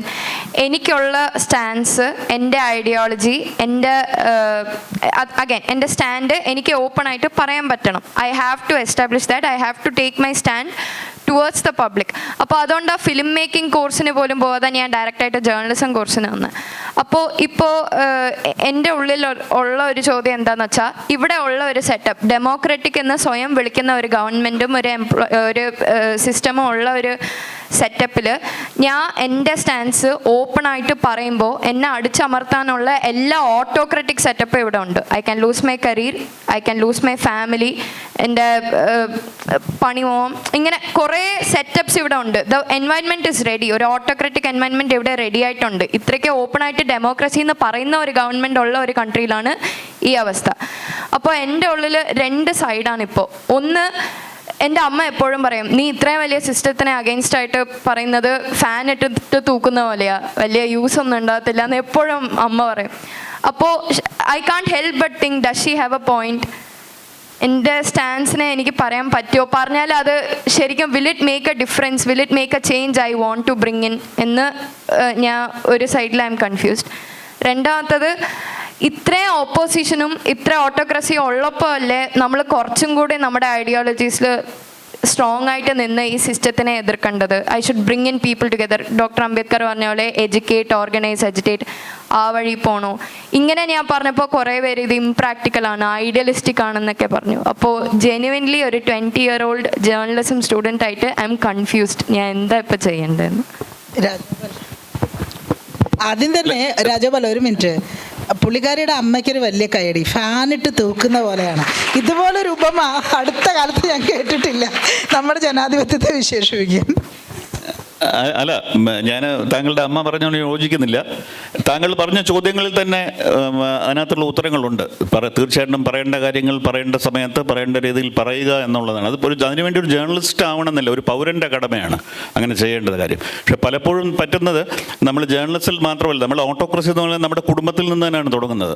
നമ്മളിപ്പോൾ ഞാൻ ഏറ്റവും ഒരു ഉദാഹരണം പറയാം. നിങ്ങളുടെ വീട്ടിൽ രാവിലെ ഈ വേസ്റ്റ് എടുക്കാൻ വരുന്ന ഒരു മനുഷ്യൻ, എനിക്ക് തോന്നുന്നു ഞാൻ കേരളത്തിൽ വന്ന കേട്ടുള്ളൊരു വാക്കാണ് ബംഗാളി. അവൻ്റെ പേര് ബംഗാളി എന്നല്ല, അവനൊരു വ്യക്തമായ വ്യക്തിത്വമുള്ളൊരു മനുഷ്യനാണ്. അവൻ അവിടെ നിന്ന് ബംഗാൾ പോലെ വളരെ കൾച്ചറലി റിച്ച് ആയിട്ടുള്ള സ്ഥലത്ത് നിന്ന് പട്ടിണി മാറാൻ വേണ്ടി ഇവിടെ നിന്ന് ജോലി ചെയ്യുന്ന ഒരാളാണ്. നിങ്ങൾക്ക് എത്ര പേർക്ക് ആ ഒരു മനുഷ്യൻ്റെ പേര്, നിങ്ങളുടെ വീട്ടിൽ വരുന്ന ആ മനുഷ്യൻ്റെ പേരറിയാം? അപ്പോൾ ഡെമോക്രസി തുടങ്ങേണ്ടത് അവിടെ നിന്നാണ്. നിങ്ങളുടെ എത്ര പേര് നിങ്ങളുടെ സഹോദരന്മാർ, അല്ല ഞാൻ പറയും പോലെ നീ പഠിച്ചാൽ മതി, അല്ലെങ്കിൽ മക്കളുടെ അടുത്ത് ഞാൻ പറയുന്ന കാര്യം നീ പഠിക്കണം, നമ്മുടെ വീട്ടിൽ നിന്ന് തന്നെയാണ് ഡെമോക്രസി തുടങ്ങേണ്ടത്. അപ്പോൾ ഇങ്ങനെയുള്ള കാര്യങ്ങളിൽ ജേർണലിസ്റ്റ് ആവേണ്ട ആവശ്യമില്ല. നമ്മൾ അവിടെ നിന്ന് തുടങ്ങിക്കഴിഞ്ഞാൽ ഒരു പൗരൻ്റെ കടമയാണ്, ഒരു ജേർണലിസ്റ്റിൻ്റെ കടമയല്ല. തോന്നുന്ന കാര്യം പറയുക എന്നുള്ളത്, പറയുക തന്നെ വേണം. അത് മാത്രമല്ല, അതിൻ്റെ ഫലം എന്താണെന്ന് നോക്കിയിട്ട് കാര്യമില്ല, പറയേണ്ട കാര്യം. ഉദാഹരണത്തിന് നമുക്ക് പുറത്ത് വിഷക്കാറ്റടിക്കുന്നുണ്ട്, പക്ഷേ നമുക്ക് ബ്രീത്ത് ചെയ്തിരിക്കാൻ പറ്റുമോ? ബ്രീത്ത് ചെയ്താലേ പറ്റുള്ളൂ. അപ്പം അഭിപ്രായങ്ങൾ പറയുക എന്നുള്ള ബ്രീത്ത് ചെയ്യും പോലെയാണ്. ഫാൻ ഇട്ടാലെങ്കിൽ നമ്മൾ ബ്രീത്ത് ചെയ്യണം. തൂക്കുക എന്നുള്ള ഉപകരണമല്ല, ബ്രീതിങ്ങിൻ്റെ പോലെ അനിവാര്യവും ഇൻഡിസ്പെൻസിബിളുമാണ് നമ്മുടെ ഒപ്പീനിയൻസ് പറയുക എന്നുള്ളത്. അപ്പോൾ താങ്കൾ ഒട്ടും കൺഫ്യൂഷൻ്റെ ആവശ്യമില്ല. ഒരു ജേർണലിസ്റ്റ് ആവുക, ജേർണലിസ്റ്റ് ആയില്ലെങ്കിൽ ഫിലിം മേക്കിംഗ് പഠിക്കുക, ഫിലിം മേക്കിംഗ് അല്ലെങ്കിൽ വെറും സാധാരണ പൗരനായി ഒരു പൊതുയോഗത്തിൽ പോയി സംസാരിക്കുക, അത് ചെയ്താലും മതി. ഒരു തവണ ഒരു പ്രസംഗം ചെയ്താൽ മതി, അല്ലെങ്കിൽ ഒരു മനുഷ്യന് വേണ്ടി നിങ്ങൾ എണീറ്റ് നിന്ന് സംസാരിച്ചാൽ മതി. That is enough. ചിലപ്പോൾ നമ്മൾ ജനിച്ചതിൻ്റെ ഉദ്ദേശം ആ ഒരു മൊമെൻറ്റിന് വേണ്ടിയായിരിക്കും, നമുക്ക് പറയാൻ പറ്റില്ല. അപ്പോൾ ദാറ്റ് ഇസ് ഇനഫ്. അതല്ല നമ്മൾ 100 സ്റ്റോറി ബ്രേക്ക് ചെയ്യുക, അങ്ങനെ ഒന്നും വേണ്ട. മനസ്സിലായില്ല? അപ്പം you stick to your conviction and carry on your path. You have chosen the right path and should stick to that. അതിനകത്ത് കൺഫ്യൂഷൻ്റെ ആവശ്യമില്ല. ആബ്സല്യൂട്ട്ലി നോ കൺഫ്യൂഷൻ ആവശ്യം. എനിക്കതിനോട് കൂട്ടിച്ചേർത്ത് പറയാനുള്ളത്, ഒരു സാധാരണ പൗരനായിരിക്കുക എന്നുള്ളതിലുപരി ഒരു ജേർണലിസ്റ്റ് ആയിരുന്നുകൊണ്ട് തന്നെ ഇങ്ങനെയൊക്കെ ചെയ്താൽ എന്ത് സംഭവിക്കുന്നുള്ളതിൻ്റെ ഉദാഹരണമാണല്ലോ ഈ ഇരിക്കുന്ന ഞങ്ങൾ രണ്ടുപേരും. അതായത് നിങ്ങളൊരു ജേർണലിസ്റ്റ് ആയിരുന്നു കൊണ്ട് നിങ്ങൾ ഈ സിസ്റ്റത്തിനെതിരെ സംസാരിച്ചാൽ നിങ്ങൾക്ക് ഇതുപോലുള്ള വേദികളിൽ വന്നിരിക്കാൻ പറ്റും. ഇപ്പോൾ എനിക്ക് കേസുണ്ട്, ഞാൻ കേസ് നടത്തുന്നുണ്ട്, കേസിൻ്റെ പേരിൽ ഒരുപാട് പ്രശ്നങ്ങൾ ഞാൻ നേരിടുന്നുണ്ട്. അതോടൊപ്പം എനിക്ക് വലിയ തോതിലുള്ള അംഗീകാരമുണ്ട്. അത് ഞാൻ ജേർണലിസ്റ്റ് ആയതുകൊണ്ടാണ്. ഞാനൊരു സാധാരണ സിറ്റിസൺ ആയിട്ടാണ് ഇരുന്നിരുന്നതെങ്കിൽ ഒരു പക്ഷേ എനിക്ക് ഈ പറയുന്ന സപ്പോർട്ട് കിട്ടില്ല. ഈ പറയുന്ന തരത്തിലുള്ള എനിക്ക് ഒരു എക്കോസിസ്റ്റം, എന്നെ സപ്പോർട്ട് ചെയ്യുന്ന ഒരു എക്കോസിസ്റ്റം ഉണ്ടാവില്ല. അപ്പം അതുകൊണ്ട് എൻഡ് ഓഫ് ദി ഡേ നമ്മൾ ചെയ്യുന്ന കാര്യങ്ങൾക്ക് റിസൾട്ട് ഉണ്ടാവും എന്ന് തന്നെയാണ് നമ്മൾ വിചാരിക്കേണ്ടത്. അല്ലാതെ അതിനെ നമ്മളൊരു ഭയപ്പാടോടെ കാണേണ്ട കാര്യമില്ല. മാത്രമല്ല, രാജഗോപാൽ പറഞ്ഞതിനോട് വളരെ യോജിച്ച് കൂട്ടിച്ചേർത്തുകൊണ്ടെങ്കിൽ പറയാനുള്ളത്, ഇത് സത്യം പറഞ്ഞാൽ ഒരു പ്രൊഫഷനല്ല, അതൊരു ജീവിത രീതിയാണ്. ഈ ജീവിത രീതി നമ്മൾ വീട്ടിൽ നിന്ന് തുടങ്ങുന്നതാണ്. നമ്മൾ ഈ പറയുന്ന പോലെ നമ്മുടെ വീട്ടിൽ വരുന്ന ഡൊമസ്റ്റിക് ഹെൽപ്പിനോട് നമ്മൾ എങ്ങനെയാണ് പെരുമാറുന്നത്, നമ്മുടെ ചുറ്റുമുള്ള മനുഷ്യരോട് നമ്മുടെ ക്ലാസ്മേറ്റ്സിനോട് നമ്മൾ എങ്ങനെയാണ് പെരുമാറുന്നത്, ഇതെല്ലാം ഈ നമ്മുടെ ഉള്ളിൽ എത്രത്തോളം ഒരു ജനാധിപത്യവാദിയുണ്ട്, അല്ലെങ്കിൽ നമ്മൾ ജനാധിപത്യത്തിൽ വിശ്വസിക്കുന്നുണ്ടോ എന്നുള്ളതിനൊക്കെയുള്ളൊരു ഉത്തരമാണ്. ഇപ്പോൾ പലപ്പോഴും ഈ മാതാപിതാക്കൾ, ഇപ്പോൾ കുട്ടികൾ, ഇപ്പോൾ പലപ്പോഴും ഇങ്ങനെ പല വാർത്തകൾ, ചെറിയ പ്രായത്തിലുള്ള കുട്ടികൾ, ആൺകുട്ടികളോ പെൺകുട്ടികളോ ആവട്ടെ, എന്തെങ്കിലും ക്രൈമിലൊക്കെ പെട്ട് കഴിയുമ്പോൾ മാതാപിതാക്കൾ എപ്പോഴും പറയുന്നൊരു കാര്യമുണ്ട്, ഞാൻ ഇങ്ങനെയല്ല അവനെ വളർത്തിയത്, അല്ലെങ്കിൽ ഞാൻ ഇങ്ങനെയല്ല അവളെ വളർത്തിയത്, എന്നിട്ടും അവനിത് ചെയ്തു. അത് സത്യത്തിൽ തെറ്റിദ്ധാരണയാണ്. അവരങ്ങനെ തന്നെയാണ് വളർത്തിയത്. എന്ന് വെച്ചാൽ ഈ കുട്ടികൾ എന്ത് കണ്ടാണ് വളരുന്നത്? ഈ കുട്ടികൾ കണ്ട് വളരുന്നത് മറ്റ് ജാതിയിൽപ്പെട്ട ആളുകളെക്കുറിച്ച് ഡിച്ച് ചെയ്തുകൊണ്ട്, അല്ലെങ്കിൽ മോശമായി അച്ഛനും അമ്മയും സംസാരിക്കുന്നത് കേട്ട്, ഇതര മതസ്ഥരെക്കുറിച്ച് മോശമായി സംസാരിക്കുന്നത് കേട്ട്, അയൽപക്കക്കാരെ കുറിച്ച് മോശമായി സംസാരിക്കുന്നത് കേട്ടൊക്കെ തന്നെ കുട്ടി വളർന്നേ. അങ്ങനെയുള്ളൊരു കുട്ടി ഇതിലേക്ക് എത്തും. കാരണം ചെറുപ്പത്തിൽ കിട്ടുന്ന ലെസൺ എന്ന് പറയുന്നത് ഈ പറയുന്ന ഹ്യൂമാനിറ്റിയുടെ ലെസൺ അല്ല. അപ്പോൾ അതാണ് അതിൻ്റെ റൂട്ട്, അതിൻ്റെ വേരവിടെയാണ് കിടക്കുന്നത്. അപ്പം നമ്മളെന്താണോ അതാണ് നമ്മൾ വലുതാകുമ്പോഴും അല്ലെങ്കിൽ കുറേ കഴിയുമ്പോഴും നമ്മൾ പ്രകടിപ്പിക്കുക. അപ്പോൾ അതുകൊണ്ട് രാജഗോപാൽ പറഞ്ഞ പോലെ ഇത് നമ്മുടെ വീട്ടിൽ നിന്ന് തുടങ്ങുന്ന ഒരു ക്ലീൻ അപ്പ് പ്രോസസ്സ് തന്നെയാണ്. ഞാൻ കഴിഞ്ഞ വർഷം മീഡിയ കോൺക്ലേവ് നമ്മുടെ ടൗൺ ഹാളിൽ വെച്ച് നടന്നപ്പം റിപ്പോർട്ടർ ടിവിയുടെ നികേഷ് കുമാറിനോട് ചോദിച്ച അതേ ചോദ്യം തന്നെയാണ് എനിക്ക് ഇവിടെയും ചോദിക്കാനുള്ളത്. കൃത്യമായിട്ടൊരു ഉത്തരം അവിടെ നിന്ന് കിട്ടിയില്ലായിരുന്നു. സംഭവം എന്ന് വെച്ച് കഴിഞ്ഞാൽ നികേഷ് കുമാർ എലക്ഷൻ MLA സ്ഥാനാർത്ഥിയായിട്ട് CPM-നെ നിന്നതാണ്. നമ്മുടെ മാതൃഭൂമിയുടെ മുതലാളിമാരായ ശ്രേയസ് കുമാർ, ഇവരെല്ലാം ഒരു പാർട്ടിയെ റെപ്രസെൻ്റ് ചെയ്യുന്ന ആൾക്കാരാണ്. പക്ഷേ ഞാൻ വളർന്നു വന്ന ടൈമിൽ ഞാൻ കൂടുതൽ വാർത്തയും പത്രമൊക്കെ വായിക്കുന്ന ഒരാളായിരുന്നു. അപ്പം നമുക്ക് ആ ചാനലുകൾ കാണുമ്പോൾ ഈ പറയുന്ന ഒരു പാർട്ടിയോട് അനുഭാവം പുലർത്തുന്ന രീതിയിലുള്ള വാർത്തകൾ ഒരിക്കലും, അല്ലെങ്കിൽ അവരെ സപ്പോർട്ട് ചെയ്യുന്ന രീതിയിലുള്ള സംഭവങ്ങളൊന്നും കണ്ടതായിട്ട് എനിക്ക് തോന്നിയിട്ടില്ല. പക്ഷെ പുതിയ കാലഘട്ടത്തിൽ ഈ പറയുന്ന യൂത്തായിട്ടുള്ള ആൾക്കാരും ഇപ്പം എന്നെ പോലെയുള്ളവരെല്ലാം ഫോളോ ചെയ്യുന്നത് ഈ പറയുന്ന യൂട്യൂബിൽ കൂടെയുള്ള പുതിയ മാധ്യമങ്ങളെയാണ്. അപ്പം അതിലേറ്റവും മലയാളത്തിലെ മുഖ്യധാരയായിട്ട് ഇപ്പം നിൽക്കുന്നത് 4th Q പോലുള്ള ചാനലുകളാണ്. അപ്പം നമ്മൾ ഈ കേരളത്തിൽ ഇരുന്ന് പറയും ലൈക്ക് നാഷണൽ ലെവലിൽ BJPക്ക് വേണ്ടിയുള്ള ന്യൂസുകൾ വരുന്ന രീതിയിൽ. അപ്പം ഇപ്പം യൂട്യൂബിൽ ഈ പറയുന്ന 4th Q എടുത്തു കഴിഞ്ഞാൽ കൃത്യമായിട്ട് മനസ്സിലാവും കേരളത്തിലെ കമ്മ്യൂണിസ്റ്റ് പാർട്ടിയെ സപ്പോർട്ട് ചെയ്തുകൊണ്ടുള്ള രീതിയിൽ ഭയങ്കര ബയസ്ഡ് ആയിട്ട് ഈ പറയുന്ന അവർക്ക് വേണ്ടി അവരുടെ ആൾക്കാരുടെ ഇൻ്റർവ്യൂസ് ലൈക്ക് അത് മാത്രമായിട്ട് അവരെ മാത്രം ഫോക്കസ് ചെയ്യുന്ന രീതിയിൽ ഈ പറയുന്ന നാഷണൽ ലെവലിൽ നടക്കുന്ന അതേ പരിപാടി നമ്മുടെ കേരളത്തിൽ നടക്കുന്നുണ്ട്. അപ്പം അതിനോട് എന്താണ് അഭിപ്രായം? അല്ലെങ്കിൽ അപ്പം പുതിയ തലമുറ അത് കണ്ടാണ് വളരുന്നത്. ലൈക്ക് അപ്പോൾ അവരും ഈ പറയുന്ന ബയസ്ഡ് ആയിട്ടുള്ള ഈ പറയുന്ന ഇൻഡിപെൻഡൻ്റ് ആയിട്ടുള്ള ന്യൂസ് പോർട്ടലുകൾ ഈ കേരളത്തിലും അങ്ങനെ തന്നെയാണ് വളർന്നു വരുന്നത്. അപ്പം അതിനോട് എന്താണ് തോന്നുന്നത് എന്നുള്ള ഇത് എല്ലാ വ്യക്തികൾക്കും, എല്ലാ പൗരനും അവന് താങ്കൾ ഇരിക്കൂ, താങ്കൾ നിൽക്കണ്ടായിരിക്കും. എല്ലാ പൗരർക്കും അവരുടെ രാഷ്ട്രീയ വിശ്വാസങ്ങൾ നമുക്ക് തടയാൻ പറ്റില്ല. അപ്പോൾ തീർച്ചയായിട്ടും ഒരു ഐഡിയൽ വേൾഡിൽ അവരുടെ രാഷ്ട്രീയം നമ്മുടെ വാർത്തകളിൽ പ്രതിഫലിക്കാൻ പാടില്ല എന്നാണ് നമ്മളെ പഠിപ്പിച്ചിട്ടുള്ളത്. അപ്പം ഷാഹിന തുടക്കത്തിൽ പറഞ്ഞു, നമ്മൾ പഠിച്ച പല ടെക്സ്റ്റ് ബുക്ക് പാഠങ്ങളും നമ്മൾക്ക് വീണ്ടും പുനർവിചിന്തനം ചെയ്യുകയോ അല്ലെങ്കിൽ റീസ്ട്രക്ചർ ചെയ്യേണ്ട സമയമാണ്. ഞാൻ ഉദാഹരണം പറയാം. പക്ഷേ പറ്റുന്നത് ഇപ്പോൾ താങ്കൾ പറഞ്ഞു ഈ 2 ചാനലിൻ്റെ പേര് നികേഷ് കുമാറിനെ കുറിച്ച് പറഞ്ഞു. അപ്പോൾ നമ്മൾ നോക്കേണ്ടത്, നികേഷ് കുമാർ ഇലക്ഷൻ ലെഫ്റ്റിൻ്റെ ഇതിലാണ് മത്സരിച്ചത്.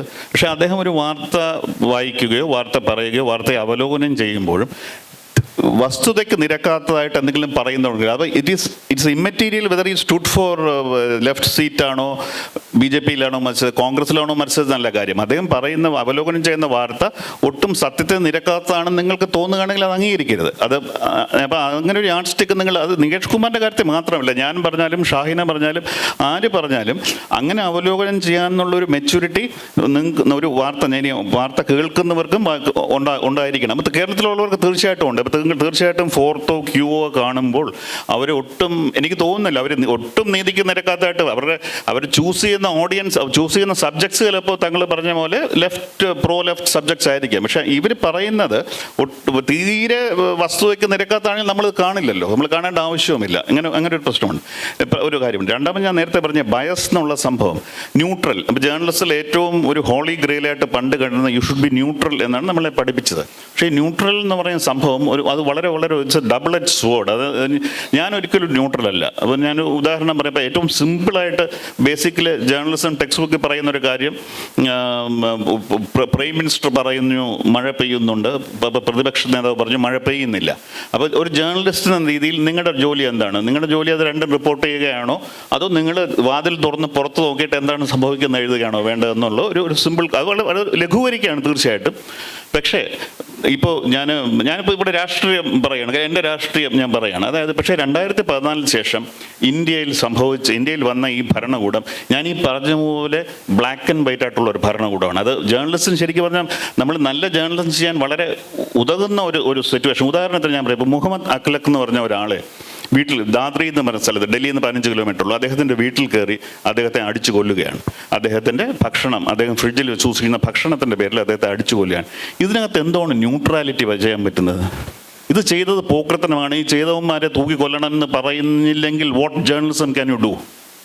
ഇതിനകത്ത് നമുക്ക് ന്യൂട്രലാകാൻ പറ്റുമോ? ഇത് കവർ ചെയ്യുമ്പോൾ പറ്റില്ല. പക്ഷേ ഇത് പലരും, ഞാൻ ഇന്നൊരു ഉദാഹരണം പറയാം. ഇന്ന് കേരളത്തിലെ ഞാൻ മനോരമ മാത്രം വന്നപ്പോൾ എൻ്റെ ഫ്രണ്ടിന് വീട്ടിൽ മനോരമ വരുത്തുന്നതുകൊണ്ട് കണ്ട് അതിൽ ഞാൻ അറ്റ്ലീസ്റ്റ് പേജ് 1 കണ്ടില്ല. എൻ്റെ ടെലിഗ്രാഫ് പത്രത്തിൽ പോലും പേജ് 1 വളരെ ഭീകരമായൊരു സംഭവം ഡൽഹിയിൽ നടന്നു. ഒരു പോലീസുകാരൻ നമസ് ചെയ്തുകൊണ്ടിരിക്കുന്ന മുസ്ലിങ്ങളുടെ പിറകെ ചവിട്ടുന്നതായത് അതായിരിക്കണം ഇന്നത്തെ മെയിൻ സ്റ്റോറി. അത് റഷ്യയിൽ പോയ ക്രാക്കറ്റും ആ കാര്യങ്ങളൊന്നും അല്ല. ഇന്നത്തെ ഇന്ത്യയിലെ എല്ലാ പത്രങ്ങളുടെയും മെയിൻ സ്റ്റോറി ഇതാണ്. ഈ പോലീസുകാരെ കൊണ്ട് ചെയ്യിക്കുന്ന ഭരണകൂടമാണ് ഇവിടെ ഉള്ളത്. ആരാണ് ഡൽഹി പോലീസ് ആരുടെ കീഴിലാണ് റിപ്പോർട്ട് ചെയ്യുന്നത്? റിപ്പോർട്ട് അമിത്ഷാ. അയാളെ സസ്പെൻഡ് ചെയ്യണോ വേണ്ടത്? അയാളെ ഓട്ടം ഡിസ്മിസ് ചെയ്യല്ലേ? ഇത് ഷോസ് എ കൾച്ചർ. അപ്പോൾ ഈ സ്റ്റോറി ഇന്ന് മെയിൻ സ്റ്റോറിയായിട്ട് എടുക്കാതെ അകത്തെ പേജിൽ ഒളിച്ചു വെക്കുക, അല്ലെങ്കിൽ സ്റ്റോറി പേജ് 1 ക്യാരി ചെയ്തിട്ടുള്ള ഒരു അഭിപ്രായം ഇല്ലാതെ ഇങ്ങനെ പോലീസുകാരൻ തല്ലി അവനെ സസ്പെൻഡ്. പലരും വാർത്ത ഇട്ടിങ്ങനെ അവൻ സസ്പെൻഡ് ചെയ്യുന്നുള്ളതാണ് വാർത്ത, അവൻ ചവിട്ടി എന്നുള്ളതല്ല. ഈ പോലീസുകാരനെ സസ്പെൻഡ് ചെയ്തെന്തോ വലിയ മഹത്തായ ആക്ഷൻ എടുത്തോലെ. അപ്പോൾ ഇതിനകത്ത് എങ്ങനെ how can we remain neutral? നമ്മുടെ രാഷ്ട്രീയം പറയാതെ ഈ വാർത്ത നമ്മളെങ്ങനെ കവർ ചെയ്യും? അപ്പം രാഷ്ട്രീയം പറയുന്നതിലോ നമ്മുടെ ബയസ് പുറത്തു കൊണ്ട് കുഴപ്പമില്ല. പക്ഷേ അത് വസ്തുതയ്ക്ക് നിരക്കുന്നതായിരിക്കണം. പലപ്പോഴും താങ്കളിപ്പോൾ കേരളത്തിന് ഉദാഹരണം പറഞ്ഞു, ഷാഹിന പറഞ്ഞ പോലെ കേരളം, തമിഴ്നാട്, ബംഗാൾ, ഇങ്ങനെയുള്ള പല ചില BJP സ്റ്റേറ്റ്സിൽ പോലും പല കാര്യങ്ങളും അത്ര ബ്ലാക്ക് ആൻഡ് വൈറ്റ് അല്ല, ഗ്രേ ഏരിയാസ് ഉണ്ട്. ഉദാഹരണത്തിന് ഇപ്പം 8 വർഷത്തിന് ശേഷമാണ് വില കൂട്ടി എന്നുള്ളത്. അപ്പം ഏഷ്യാനെറ്റിലെ ഒരു ആങ്കർ തീരുമാനിക്കുകയാണ്, ഞാൻ ഇന്നതിനെ എതിർക്കാൻ പോകുമെന്ന് തീരുമാനിച്ച് അവനെക്കുറിച്ച് ഇങ്ങനെ 1 മണിക്കൂർ അതിനെക്കൊണ്ട് സംസാരിക്കുകയാണെങ്കിൽ അത് ബയസ് തന്നെയാണ്. പക്ഷേ അതിനകത്ത് മറ്റൊരു ആംഗിൾ ഉള്ളത് ഷാഹിന പറഞ്ഞത് 8 വർഷം കൂടിയിട്ടില്ല എന്നും കൂടി ആയിട്ട് പറയാൻ. അപ്പോൾ അതിനകത്ത് ശരിക്കും ന്യൂട്രാലിറ്റി എന്നൊരു റിയൽ ജേർണലിസം വന്നാൽ രണ്ടും പറയണം. പക്ഷേ ഒരുത്തിനെ അടിച്ചു കൊല്ലുമ്പോൾ, അല്ലെങ്കിൽ ഒരുത്തിൻ്റെ മുതുകിൽ പ്രാർത്ഥിച്ചുകൊണ്ടിരിക്കുന്ന ഒരുത്തിൻ്റെ മുതുകിലോ പറക്കത്തിലോ ചവിട്ടുമ്പോൾ അതിനകത്ത് ന്യൂട്രാലിറ്റി ആവശ്യമില്ല. അപ്പോൾ എന്താണ് സബ്ജക്റ്റ് എന്ന് നമ്മൾ ചൂസ് ചെയ്യണം, ന്യൂട്രാലിറ്റി. അപ്പോൾ അത് വെച്ച് നോക്കുകയാണെങ്കിൽ താങ്കൾക്ക് പറഞ്ഞ ഈ പ്രശ്നങ്ങൾ വരില്ല. താങ്കളൊരു വാർത്ത കാണുമ്പോൾ ആ വാർത്തയുടെ സീരിയസ്നെസ് മനസ്സിലാക്കുക, അതിനകത്ത് ഏത് രീതിയിൽ എല്ലാ ആംഗിളും കവർ ചെയ്യുന്നുണ്ടെന്ന് നോക്കുക. ചില വാർത്തകൾ അങ്ങനെ എല്ലാ ആംഗിളില്ല, ഓരോ ആംഗിളേ ഉള്ളൂ. ഇത് ഒരിക്കലും നമുക്ക് സഹിക്കാൻ പറ്റില്ല എന്നുള്ള ആംഗിളേ ഉള്ളൂ. അപ്പോൾ unfortunately for the republic and fortunately four journalism, ഈ നരേന്ദ്രമോദി ഗവൺമെൻറ് ചെയ്യുന്നതെല്ലാം ഇങ്ങനത്തെ വളരെ ബ്ലാക്ക് ആൻഡ് വൈറ്റ് ഉള്ള കാര്യമാണ്. അതിനകത്ത് ഗ്രേ ഏരിയ എന്നൊരു സംഭവമില്ല. അവർ ചെയ്യുന്ന എല്ലാ കാര്യങ്ങളും, എന്ത് കാര്യം പറഞ്ഞ അതിനകത്ത് വളരെ വ്യക്തമായ മതവിദ്വേഷം വളർത്താൻ വേണ്ടിയാണ് കൈവച്ച് തൊട്ടാൽ അതാണ് അവർ ചെയ്യുന്നത്. അപ്പോൾ അതുകൊണ്ട് അവരെ കവർ ചെയ്യാൻ ജേർണലിസം ഈസി. അത് നികേഷ് കുമാർ ആയാലും ആരായാലും ഏത് പൊളിറ്റിക്കൽ ബാക്ക്ഗ്രൗണ്ട് ഉണ്ടായാലും അത് ഒരു രീതിയിലേ കവർ ചെയ്യാനൊക്കുള്ളൂ. അപ്പോൾ നമ്മൾ ഒരിക്കലും ഒരു ജേർണലിസ്റ്റിൻ്റെ പൊളിറ്റിക്കൽ ബാക്ക്ഗ്രൗണ്ട് വെച്ച് അവരെ ക്രൂശിക്കേണ്ട ആവശ്യമില്ല എന്നാണ് എൻ്റെ. അത് you have to use your description. അത് ആരാ പറയുന്നത് എന്നുള്ളത്. അപ്പം ചിലപ്പോൾ തോന്നുന്നുണ്ട് ഇവൻ വാ തുറന്നാൽ ഇതേ പറയുള്ളൂ എന്നായിരിക്കും. അങ്ങനെയാണ് അത് കാണാൻ നിങ്ങൾ വേറെ ഒരു ചാനലിൽ പോയി കാണുമോ. എന്നുള്ളൊരു you have choice also you know അങ്ങനെ ഒരു we have to call a spade. ഇതിൽ ഈ ചോദ്യത്തിൽ നിന്ന് വളരെ രസകരമായ വേറൊരു കാര്യം ഉരുത്തിരിഞ്ഞു വരുന്നുണ്ട്. അതായത് വാർത്ത പ്രസൻറ്റ് ചെയ്യുന്ന ജേർണലിസ്റ്റുകൾക്ക് മാത്രമല്ല പൊളിറ്റിക്കൽ ബയാസ് ഉള്ളത്, വാർത്ത കൺസ്യൂം ചെയ്യുന്ന നമുക്കും പൊളിറ്റിക്കൽ ബയാസ് ഉണ്ട് എന്ന് പ്രൂവ് ചെയ്യുന്നൊരു ചോദ്യമാണത്. കാരണം നിങ്ങളിപ്പോൾ ഉദാഹരണമായിട്ട് പറഞ്ഞ ഫോർത്ത് എടുക്കാം. ഫോർത്ത് നിരന്തരമായി ഈ കേരളത്തിലെ ഗവൺമെൻറ്റിനെതിരെ വാർത്ത കൊടുക്കുന്ന ഒരു സ്ഥാപനമായിട്ടാണ് എനിക്ക് ഫീൽ ചെയ്തിട്ടുള്ളത്. ഞാൻ സ്ഥിരമായി കാണുന്നുണ്ടത്. മാത്രമല്ല ഫോർത്തിൻ്റെ എഡിറ്റർ പിന്നെ ശ്രീജൻ, നമ്മുടെയൊക്കെ സുഹൃത്താണ് ശ്രീജൻ. വലിയ തോതിൽ എപ്പോഴും ശ്രീജന് നേരെ ഈ സൈബർ വിമർശനങ്ങളും സൈബർ ആക്രമണങ്ങളും ഒക്കെ വരുന്നത് ശ്രീജൻ ആവശ്യത്തിനും അനാവശ്യത്തിനുമൊക്കെ ഈ CPM-നെയും അല്ലെങ്കിൽ LDF-നെയും സർക്കാരിനെയും കുറ്റപ്പെടുത്തുന്നു എന്ന തരത്തിലാണ്. അപ്പോൾ നമ്മളിതിൽ നിന്ന് എന്താ മനസ്സിലാക്കേണ്ടത്? താങ്കൾ ഫോർത്ത് എന്ന് പറയുന്ന ഒരു മാധ്യമത്തിൽ വരുന്ന വാർത്തകളെ കൺസ്യൂം ചെയ്തത് താങ്കളുടെ ഒരു പൊളിറ്റിക്കൽ ബയാസിനനുസരിച്ചാകാം ചിലപ്പോൾ. അതേസമയം ഇപ്പുറത്ത് പ്രബലമായി തന്നെ ഇപ്പം ഞാൻ പലപ്പോഴും കാണുന്ന വാർത്തകൾ നിരന്തരമായി സർക്കാരിനെതിരെയുള്ള അതിൽ പലതും തെറ്റായ വാർത്തകളും വന്നിട്ടുണ്ട്. അവർ ക്ഷമ പറയുകയും ചെയ്തിട്ടുണ്ട്. ബേസ്ലെസ്സായ വാർത്തകൾ സർക്കാരിനെതിരെ വന്നിട്ട് അവർക്കത് പിൻവലിക്കേണ്ടി വന്ന സാഹചര്യം ഉണ്ടായിട്ടുണ്ട്. അപ്പോൾ ഞാൻ തന്നെ പലപ്പോഴും അവരോടൊക്കെ വ്യക്തിപരമായ സംഭാഷണങ്ങളിൽ പറയാറുണ്ട്, നമുക്ക് ഇപ്പോൾ CPM-നെ ഇഷ്ടമല്ല എങ്കിലും പിണറായി വിജയനെ ഇഷ്ടമല്ലെങ്കിൽ കുഴപ്പമൊന്നുമില്ല, പക്ഷേ നമ്മുടെ പണിയിൽ കൃത്യത ഉണ്ടാവണം. പ്രത്യേകിച്ച് നമുക്ക് ഇഷ്ടമില്ലാത്തൊരു രാഷ്ട്രീയ നേതാവിനെതിരെ വാർത്ത കൊടുക്കുമ്പോൾ ഇരട്ടി ജാഗ്രത വേണം എന്നുള്ളതാണ്. അത് ഈവൻ നരേന്ദ്രമോദി ആണെങ്കിലും നമുക്കിപ്പോൾ നരേന്ദ്രമോദിയെ ഇഷ്ടമല്ല എന്നുള്ളത് കൊണ്ട് നരേന്ദ്രമോദിക്കെതിരെ എന്തും എഴുതാൻ പറയാം എന്ന് നമ്മൾ കരുതുന്നുണ്ടെങ്കിൽ അത് ജേർണലിസം അല്ല. നമുക്ക് വളരെ കൃത്യമായിട്ടുള്ള ഉത്തരവാദിത്തത്തോടു കൂടി ക്രോസ് ചെക്ക് ചെയ്യാനും ഫാക്ട് ചെക്ക് ചെയ്യാനുമുള്ളൊരു ജാഗ്രത നമ്മുടെ ഭാഗത്തു നിന്നുണ്ടാവണം. അപ്പം ഞാൻ പറഞ്ഞു വന്നത്, നമ്മൾ വാർത്ത കൺസ്യൂം ചെയ്യുന്ന കാര്യത്തിൽ നമുക്ക് ബയാസസ് ഉണ്ട്. ഈ പറയുന്ന ഫോർത്തൊക്കെ ഒരു പ്രോ ഗവൺമെൻറ് ആണെന്ന് എനിക്ക് തോന്നിയിട്ടില്ല. കാരണം ഞാൻ കാണുന്ന വാർത്തകളൊന്നും അങ്ങനെയല്ല. അവരുടെ നമ്മളെ ഫീഡിൽ ഇങ്ങനെ കയറി വരുന്നതാണ് നമ്മൾ കാണുന്നത്. സ്ഥിരമായിട്ട് അവിടെ പോയി വായിക്കുന്നില്ല. അതുകൊണ്ട് ഞാൻ കുറേ മിസ് ചെയ്യുന്നുണ്ടാവും കേട്ടോ. അത് ആ ഒരു മാർജിൻ ഇട്ടിട്ടാണ് ഞാൻ പറയുന്നത്. അത് ക്യൂ ആണെങ്കിലും അങ്ങനെ തന്നെയാണ് എനിക്ക് തോന്നിയിട്ടുള്ളത്. അപ്പോൾ നമ്മൾ പിന്നെ ഇവിടെ രാജഗോപാൽ പറഞ്ഞത് വളരെ പ്രസക്തമാണ്. ചില കാര്യങ്ങളിലൊന്നും നിഷ്പക്ഷതയ്ക്ക് യാതൊരു സ്ഥാനമില്ല. പിന്നെ അതിപ്പോൾ കേരളത്തിലാണെങ്കിലും കേരളത്തിലൊരു ലോക്കപ്പ് മർദ്ദനം ഉണ്ടായാൽ അതിന് നിഷ്പക്ഷതയ്ക്ക് യാതൊരു സ്ഥാനവുമില്ല. The home minister should step down എന്ന് പറയുക എന്നുള്ളത് തന്നെയാണ് നമ്മൾ ചെയ്യേണ്ടത്. അത് നമ്മളൊക്കെ പലപ്പോഴും ചെയ്തുകൊണ്ടിരിക്കുന്ന ഒരു കാര്യമാണ്. അത് പോലീസ് മർദ്ദനം ഉണ്ടായാൽ, ലോക്കപ്പ് മരണങ്ങൾ ഉണ്ടായാൽ, അല്ലെങ്കിൽ ഈ പറയുന്ന തരത്തിലുള്ള പ്രശ്നങ്ങൾ, ഇപ്പോൾ അഖിലാഖിൻ്റെ കേസ് പറഞ്ഞതുപോലെ ഉള്ള കാര്യങ്ങൾ കേരളത്തിലുണ്ടായാൽ നമ്മൾ കേരളത്തിലെ സർക്കാരിനെതിരെ അതിരൂക്ഷമായി തന്നെ സംസാരിക്കേണ്ടി വരും. ഈ പറഞ്ഞ പോലെ ചില കാര്യങ്ങളിൽ നിഷ്പക്ഷതയ്ക്ക് സ്കോപ്പില്ല എന്നുള്ളത് തന്നെയാണ് അതിൻ്റെ കാര്യം. താങ്കൾക്ക് ഉത്തരം തെളിവായി. അടുത്ത ഇതിൽ നിങ്ങൾ പറയാം, രാജഗോപാലും ഷഹീനയും നികേഷും ഉത്തരം ക്ലിയർ ആയിട്ട് പറഞ്ഞില്ല എന്ന് പറയാം.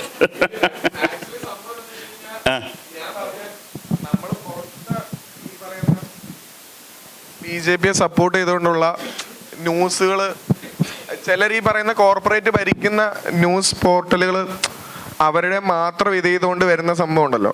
ഇപ്പം ഞാനെപ്പോഴും നമ്മൾ ഇത് സോറി, ഞാൻ ഒരു sentence, sorry to interrupt you. ഈ പലപ്പോഴും നമ്മൾ ഈ പറയുന്ന ഈ സമീകരണം ശരിയല്ല. കാര്യം പുറത്ത് നടക്കുന്ന BJP-യെ സപ്പോർട്ട് ചെയ്യുക മാത്രമല്ല, നമ്മൾ ചില ചാനലുകൾ കാണുകൾ അവർ വിഷം വളരെ ആക്റ്റീവായിട്ട് കുത്തിവെക്കുകയാണ്.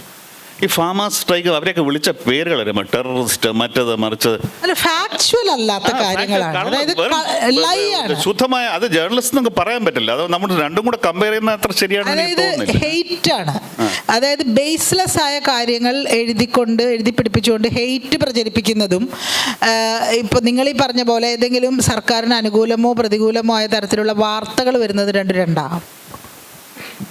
ഇല്ല, ബേസിക്കലി സംഭവം എന്ന് വെച്ച് കഴിഞ്ഞാൽ ഞാനിപ്പം BJP അത് നോർമലൈസ് ചെയ്തല്ലേ പറഞ്ഞത്, അതേപോലെ തന്നെ കേരളത്തിൽ നടക്കുന്നുണ്ടെന്നാണ് പറഞ്ഞത്. കാരണം ഇപ്പം ഇൻസ്റ്റാഗ്രാമിൽ തത്വ എന്നൊക്കെ പറഞ്ഞ് ചില ന്യൂസ് പോർട്ടലുകളുണ്ട്, അത് നാഷണൽ ലെവലിൽ ഇത് ചെയ്യുന്നത്. അപ്പം എന്നെ സംബന്ധിച്ചോളം ഈ പറയുന്ന യങ്ങായിട്ടുള്ള ഒരു ന്യൂസ് ഷെയർ ചെയ്യും, ഇൻസ്റ്റാഗ്രാമിൽ സ്റ്റോറി ആയിട്ട് ഇടുമ്പം ഞാൻ ആ പോർട്ടൽ എടുത്തിട്ട് നോക്കും അവരുടെ ക്രെഡിബിലിറ്റി എത്രത്തോളം ഉണ്ടെന്ന്. അപ്പം ഈ പറയുന്ന തത്വ പോലുള്ള പോർട്ടൽ എന്ന് പറഞ്ഞാൽ പക്ക BJP പോർട്ടലുകൾ. അതിൽ എന്നാന്ന് വെച്ച് കഴിഞ്ഞാൽ 2 ന്യൂസ് അവർ നല്ല ഇട്ട് കഴിഞ്ഞാൽ 10 മോദിയെ സപ്പോർട്ട് ചെയ്തിട്ടുള്ള സംഭവമായിരിക്കും. അപ്പൊ അതേപോലെ തന്നെയുള്ള സംഭവം ഇപ്പം ഈ ക്യൂവിന്റെ ഫോർത്തിന്റെ കാര്യം പറഞ്ഞത് ഞാൻ ഒരിക്കലും എനിക്ക് വരുന്ന ഫീൽഡിലുള്ള സംഭവമല്ല. ഇതേപോലെ തന്നെ അവരുടെ ക്രെഡിബിലിറ്റി എത്രത്തോളം ഉണ്ടെന്ന് ഞാൻ അവരുടെ കമ്മ്യൂണിറ്റി പോസ്റ്റും ഇതെല്ലാം നല്ല രീതിയിൽ ഒരു റിസർച്ച് പോലെ തന്നെ ചെയ്തിട്ടാണ് ഞാൻ ഈ ചോദ്യം ചോദിച്ചത്. അപ്പൊ എന്താണെന്ന് വെച്ച് കഴിഞ്ഞാൽ വാർത്തകളല്ല അവരൊരുമാതിരി PR വർക്ക് ചെയ്യുന്ന പോലെയുള്ള ക്യാമ്പയിൻ ടൈപ്പുള്ള ഇന്റർവ്യൂകളും ഒരു എക്സാമ്പിൾ പറയാമോ? അപ്പൊ ആടേക്ക് എളുപ്പം നമ്മൾ ഒരു എക്സാമ്പിൾ ഒന്ന് പറയാം. താങ്കൾക്ക് ഇതായിട്ട് ബയസ്ഡ് ആയിട്ട് തോന്നിയ ഒരു മലയാള വാർത്ത. അതെ പറഞ്ഞ വാർത്തകളല്ല, ഇന്റർവ്യൂകളും ഈ പറയുന്ന ഇപ്പം ഫോർത്തിലൊക്കെ ആണെങ്കിൽ ശൈലജ ടീച്ചർ, അതായത് നിയമസഭ ഇലക്ഷനും കഴിഞ്ഞു, എല്ലാം കഴിഞ്ഞു. ഈ പറയുന്ന മുഖ്യധാര രാഷ്ട്രീയത്തിൽ ഇപ്പൊ പുള്ളിക്കാരിയില്ലേ, ഇപ്പം പാർലമെന്റ് ഇലക്ഷൻ വന്നപ്പോഴാണ് വീണ്ടും വരുന്നത്. പക്ഷെ ഈ പറയുന്ന ക്യൂവിലും ഫോർത്തിലും ഒക്കെ സ്ഥിരമായിട്ട് സ്ഥിരമാണെന്ന് തോന്നുന്നില്ല. ആ ഡേറ്റ് താങ്കൾ നോക്കുക. എനിക്ക് തോന്നുന്നത് ശൈലജ ടീച്ചറുമായിട്ട് ഇന്റർവ്യൂ നടന്നത് അവരുടെ ആത്മകഥ ബയോഗ്രഫി വന്ന സമയത്ത്. അത് ബുക്ക് ലോഞ്ചുമായിട്ട് പലപ്പോഴും ബുക്ക് കമ്പനികൾ ചെയ്യുന്നത് അവർ തമ്മിലുള്ള ഒരു അങ്ങനെ. അപ്പൊ അതിലൊരു ന്യൂസ് പെഗ് ഉണ്ടല്ലോ ഒരാളുടെ ആത്മകഥ വരുമ്പോ, അതാണ് തോന്നുന്നു. താങ്കൾ ശ്രദ്ധിച്ചു? അത് മാത്രം ഞാനൊരു എക്സാമ്പിൾ ആയിട്ട് പറഞ്ഞ ഇതേപോലെ അല്ല, ഓരോ കാര്യങ്ങൾ ഞാൻ പറഞ്ഞപ്പോൾ ഇത് നമ്മൾ ഒരു വലിയൊരു വൈഡ് ബ്രഷ് ഇട്ട് പെയിന്റ് ചെയ്യാതെ താങ്കൾ ഓരോ ഇൻസ്റ്റൻസും താങ്കൾക്ക് തട്ടിയത് ഇങ്ങനെ നോക്കി നോക്കുക. I M sure you will find something like കേരളത്തിൽ. അതാണ് തോന്നുന്നത്. എല്ലാം ആണെന്നില്ല. there must be a peg somewhere. സാധാരണ അല്ല അങ്ങനെ ചെയ്യാറില്ല. അല്ലെങ്കിൽ it's a very dry day ആണെന്ന് തോന്നും ചിലപ്പം. പിന്നെ Shailaja teacher after she won with record margin. No, she is a popular reader. നമുക്ക് ഇഷ്ടപ്പെട്ടില്ലെങ്കിൽ നമുക്ക് മാത്രമല്ല ശൈലജ ടീച്ചർ എക്കാലത്തും ഒരു പീസ് ഓഫ് ന്യൂസ് ആണ്. കാരണം ഇപ്പൊ ശൈലജ ടീച്ചർ ഇലക്ഷൻ നിൽക്കുന്നു, നമുക്ക് അവരിഷ്ടമാണോ അല്ലേ എന്നുള്ളതൊക്കെ മാറ്റി നിർത്തി ജേർണലിസ്റ്റിക് ആംഗിളിൽ നോക്കൂ. ശൈലജ ടീച്ചറെ ലോക്സഭയിലേക്ക് മത്സരിപ്പിക്കാൻ തീരുമാനിക്കുന്നു എന്ന് പറഞ്ഞാൽ അതിനകത്ത് വേറൊരു മീനിങ് കൂടിയുണ്ട്. ഇനി വീണ്ടും ഒരു LDF സർക്കാർ വന്നാലും ശൈലജ ടീച്ചർ മുഖ്യമന്ത്രി ആവില്ല എന്നൊരു മീനിങ് കൂടി അതിനകത്തുണ്ട്. അപ്പം അതിലൊരു വാർത്തയുണ്ട്. ഇതിനകത്തൊക്കെ എപ്പോഴും ഇപ്പം ശൈലജ ടീച്ചറുമായി ബന്ധപ്പെട്ട് വരുന്ന ഇപ്പം ഞാൻ എൻ്റെ ഒരു അനുഭവം പറയാം. ഞാൻ ദ ഫെഡറൽ എന്ന് പറയുന്ന മാധ്യമത്തിൽ വർക്ക് ചെയ്യുമ്പോൾ ഈ കോവിഡ് ഇങ്ങനെ കത്തി നിൽക്കുന്ന സമയമാണ്. അപ്പോൾ എന്നോട് എൻ്റെ എഡിറ്റർ പറഞ്ഞു ശൈലജ ടീച്ചറുടെ ഒരു പ്രൊഫൈൽ ചെയ്യണം എന്ന് പറഞ്ഞു. നിങ്ങൾ ശൈലജ ടീച്ചറുടെ ഉദാഹരണം പറഞ്ഞുകൊണ്ടാണ് പറയാം. അപ്പം ഞാൻ പറഞ്ഞു എനിക്കത് ചെയ്യണം തോന്നുന്നില്ല. കാരണം വാഷിങ്ടൺ പോസ്റ്റിലടക്കം ടീച്ചറെ കുറിച്ചുള്ള വലിയ ഫീച്ചർ വന്നു, എല്ലായിടത്തും വന്നു. ഇനിയിപ്പോൾ നമ്മൾ കൂടി എന്തിനാണത് ചെയ്യുന്നത്? അത് ഭയങ്കര ഒരു PR ആയി പോവും. അപ്പം എന്നോട് എൻ്റെ എഡിറ്റർ പറഞ്ഞു, എൻ്റെ എഡിറ്റർക്ക് ശൈലജ ടീച്ചറെ യാതൊരു പരിചയമില്ല. പുള്ളിക്ക് ഇങ്ങനെ വ്യക്തിപരമായിട്ട് ഒന്നും ഒരു പരിചയമില്ല. ശൈലജ ടീച്ചർക്ക് വേണ്ടി PR ചെയ്യേണ്ട ഒരു കാര്യവും അദ്ദേഹത്തിനില്ല. അദ്ദേഹം എന്നോട് പറഞ്ഞത്, no, you are wrong, your Shailaja teacher has lot of readership എന്നാണ് പറഞ്ഞത്. അതായത് ശൈലജ ടീച്ചർ എന്ന് പറയുന്ന ആൾക്ക് വലിയ റീഡർഷിപ്പ് ഉണ്ട്. എന്താണ് ഒരു എഡിറ്റർ നോക്കുന്നത്? അതായത് പുറത്തിരിക്കുന്ന ഒരു എഡിറ്റർ എന്താ നോക്കുന്നത്? എത്ര പേര് ക്ലിക്ക് ചെയ്യാൻ ചാൻസ് ഉള്ള വാർത്തയാണ്. എന്നാൽ ക്ലിക്ക് ബെയ്റ്റ് ചെയ്യില്ല എന്നും തീരുമാനമുള്ള ഒരു പോർട്ടലാണ് ഞാൻ വർക്ക് ചെയ്തിരുന്ന ഫെഡറൽ. അപ്പോൾ അതിനു വേണ്ടി അവർ പൾപ്പ് ഒന്നും കൊടുക്കില്ല, ഒരു വാർത്ത ട്വിസ്റ്റ് ചെയ്യില്ല, ഒന്നും ചെയ്യില്ല. പക്ഷെ എന്നാൽ നല്ല വാർത്തകൾ കൊണ്ടുവന്ന് അതിന് എത്രത്തോളം നമുക്ക് റീഡർഷിപ്പ് കിട്ടും എന്ന് നോക്കണം. അപ്പോൾ പുള്ളിക്കാരൻ എന്നോട് പറഞ്ഞു അത് ചെയ്യണം, കാരണം അതിന് വലിയ റീഡർഷിപ്പ് ഉണ്ട്. അപ്പം എനിക്ക് സത്യം പറഞ്ഞാൽ താല്പര്യം ഉണ്ടായിരുന്നില്ല. എന്നിട്ടും പിന്നെ ഞാൻ ടീച്ചറെ വിളിച്ചു. താല്പര്യമില്ലാത്തതിന് ഒരു കാരണം കൂടിയുണ്ട്. ഈ കോവിഡ് ഇങ്ങനെ കത്തി നിൽക്കുന്ന സമയത്ത് ഇൻ്റർവ്യൂ എന്നൊക്കെ പറഞ്ഞ് പോയിട്ട് അവരെ ബുദ്ധിമുട്ടിക്കുന്നതിലും എനിക്ക് പ്രയാസം ഉണ്ടായിരുന്നു. പക്ഷേ ടീച്ചർ ഇൻ്റർവ്യൂ തരാമെന്ന് പറഞ്ഞു. ഞാനവിടെ പോയി ഒരു 20 മിനിറ്റ്സ് എന്ന് പറഞ്ഞത് ടീച്ചർ ഒരു 45 മിനിറ്റ്സ് സംസാരിച്ചു. അതൊരു വലിയ പ്രൊഫൈലായിട്ട് വന്നു. എൻ്റെ എഡിറ്റർ പറഞ്ഞത് ശരിയായിരുന്നു. It was one of the most red pieces in the federal. So ഇതിനൊക്കെ ഓരോ റീസൺസ് ഉണ്ട്. അപ്പം നമ്മളതിനെ അങ്ങനെ കൂടി കാണാനായിട്ട് നമുക്ക് പറ്റണം. പിന്നെ മാത്രമല്ല, ഏറ്റവും പ്രധാന കാര്യം നമ്മൾ മുന്നോട്ട് വയ്ക്കുന്നത് ബേസ്ലെസ് ആയിട്ടുള്ള ഒരു കാര്യം, ഒരു ഇൻഫർമേഷൻ മുന്നോട്ട് വെക്കുന്നതും ഒരാളുടെ ഇൻ്റർവ്യൂ കൊടുക്കുന്നതും ഒരിക്കലും ഒരുപോലെയല്ല. ഇപ്പോൾ പ്രൈം മിനിസ്റ്റർ മോഡി ഇൻ്റർവ്യൂ കൊടുക്കാൻ തയ്യാറാണെങ്കിൽ ഈ ഇരിക്കുന്ന രാജഗോപാൽ വരെ ഉറപ്പായിട്ടും അതിനു വേണ്ടി മുൻപിലുണ്ടാവുമെന്നുള്ളത് ഉറപ്പല്ലേ? അത് PR ആണോ? അല്ല, അതിൽ വാർത്തയുണ്ട്. അതിനങ്ങനെയാണ് കാണേണ്ടത്. ഇല്ല, ബേസിക്കലി ഞാനൊരു എക്സാമ്പിൾ ആയിട്ട് പറഞ്ഞതാണ്. അപ്പൊ ഇതേപോലെ ഞാൻ അവർ ഓരോന്നിങ്ങനെ നോക്കിയാൽ I'm sure you will find. അതല്ലെങ്കിൽ obviously what you said is right. നോക്കുക നല്ലത്. സാറ് ടെലിഗ്രാഫിൻ്റെ എഡിറ്റർ ഇൻ ചീഫായിട്ട് സ്ഥാനം മാറിയ ഒരാളാണ്. സോ സാർ ആ ഓർഗനൈസേഷനിൽ സാറിനെ ആ സ്ഥാനത്ത് നീക്കിയപ്പോൾ സാറിന് വേണമെങ്കിൽ ഒരു ഇൻഡിവിജ്വൽ മീഡിയ ഓർഗനൈസേഷനിലോട്ട് മാറായിരുന്നു വേണമെങ്കിൽ. സാർ അത് എന്തുകൊണ്ട് ചൂസ് ചെയ്തില്ല? എന്തുകൊണ്ട് ടെലിഗ്രാഫിൽ തന്നെ ഇപ്പോഴും സ്റ്റിക്ക് ഓൺ ചെയ്യാൻ സാറ് ഓപ്റ്റ് ചെയ്തു? ഒന്ന് ഈസി, എനിക്ക് ആരും ജോലി തരൂല. ഞാനിപ്പോൾ ഇങ്ങനെ പത്രങ്ങളുടെ പേര് പറഞ്ഞ് നിങ്ങൾ ആരും അങ്ങനെ ഞാൻ എല്ലാ പത്രങ്ങളുടെയും പേര് പറഞ്ഞ് ചീത്ത വിളിക്കാറുണ്ട്. അതുകൊണ്ടോ പ്രധാന പ്രശ്നം ജോലി കിട്ടൂല എന്നുള്ളതാണ്. രണ്ട്, എനിക്കൊരു വാശിയുണ്ട്, എന്നെ അവർ പിരിച്ചു വിട്ടണം, ഞാൻ തനിച്ച് പോകില്ല എന്നുള്ളൊരു വാശിയുണ്ട്. പിന്നെ അപ്പോൾ എൻ്റെ ഭാര്യ എൻ്റെ അടുത്ത്, ഞാൻ 30 വർഷത്തോടെ ജോലി ചെയ്തു. 30 വർഷം ജോലി ചെയ്ത് എൻ്റെ മകള് ജനിക്കുമ്പോൾ ഞാൻ ജൂനിയർ പോസ്റ്റിലായിരുന്നു. മകളെ ഞാൻ കണ്ടു. എൻ്റെ മകൻ 2003 ജനിക്കുന്നത്. പക്ഷേ അപ്പോഴേക്കും ഞാൻ ഫുള്ളി എൻഗേജ്. ഞാൻ എൻ്റെ മകനെ ഒരു ദിവസം പൂർണ്ണമായിട്ട് കണ്ടിട്ടില്ല. ഞങ്ങളുടെ അത്ര രീതിയിൽ ഞാൻ ഓഫീസിന് വേണ്ടി ചെയ്തു. അപ്പം എൻ്റെ ഭാര്യ പറഞ്ഞു, നിങ്ങൾ ഇനി ചുമ്മാ ഇരുന്ന് കുറേ കാശ് കിട്ടണേ കിട്ടട്ടെ, അങ്ങനെ എത്രത്തോളം പോകുന്നു. അപ്പം അധികം നീണ്ടു പോകുന്നൊന്നുമില്ല. പക്ഷേ I insist that I should be sacked. ഞാൻ രാജിവെച്ച് പോണ പ്രശ്നമില്ല എന്ന് പറഞ്ഞിട്ടുണ്ട്. പിരിച്ചുവിടുകയാണെങ്കിൽ സാറ് എന്തായിരിക്കും നെക്സ്റ്റ്? ഞാൻ പറഞ്ഞല്ലോ, എനിക്ക് ആരും ജോലി തരൂല. നിങ്ങളുടെ കോളേജിൽ പഠിപ്പിക്കാൻ അതിന് എനിക്കതിന് യോഗ്യതയില്ല. ഞാൻ വെറും BA, simple BA from Kerala university. അതും കൂടെ ഞാൻ ഇപ്പം പറയാൻ കാര്യം, നമ്മൾ പറയും നമ്മുടെ ഇവിടുത്തെ, ഞാൻ കേരളത്തിൽ എക്കണോമിക്സ് വെറും BA വെറും എക്കണോമിക്സ് പറയാൻ കാര്യം, ഞാൻ ഇന്ത്യ ടുഡേയിലെ ഇൻ്റർവ്യൂ ഡൽഹിയിൽ പോയപ്പം അന്നത്തെ എഡിറ്റർ, അന്ന് ഇന്ത്യ ടുഡേ ബൈ വീക്കിലി ആയിരുന്നു, ഫോർട്ട് നൈറ്റ്ലി, ഇന്ദ്രജിത് ഭദ്വാർ എന്ന് പറഞ്ഞ എഡിറ്ററായിരുന്നു. അപ്പോൾ എല്ലാവരും ചോദിച്ചു, വാട്ട് വർ യു ഡൂയിങ്? ഞാൻ പറഞ്ഞു, Kerala degree. From where? Kerala university. What subject? Economics. അപ്പോൾ പറഞ്ഞു, you must have learned Soviet Union economics, no you wasted your life എന്ന് പറഞ്ഞു.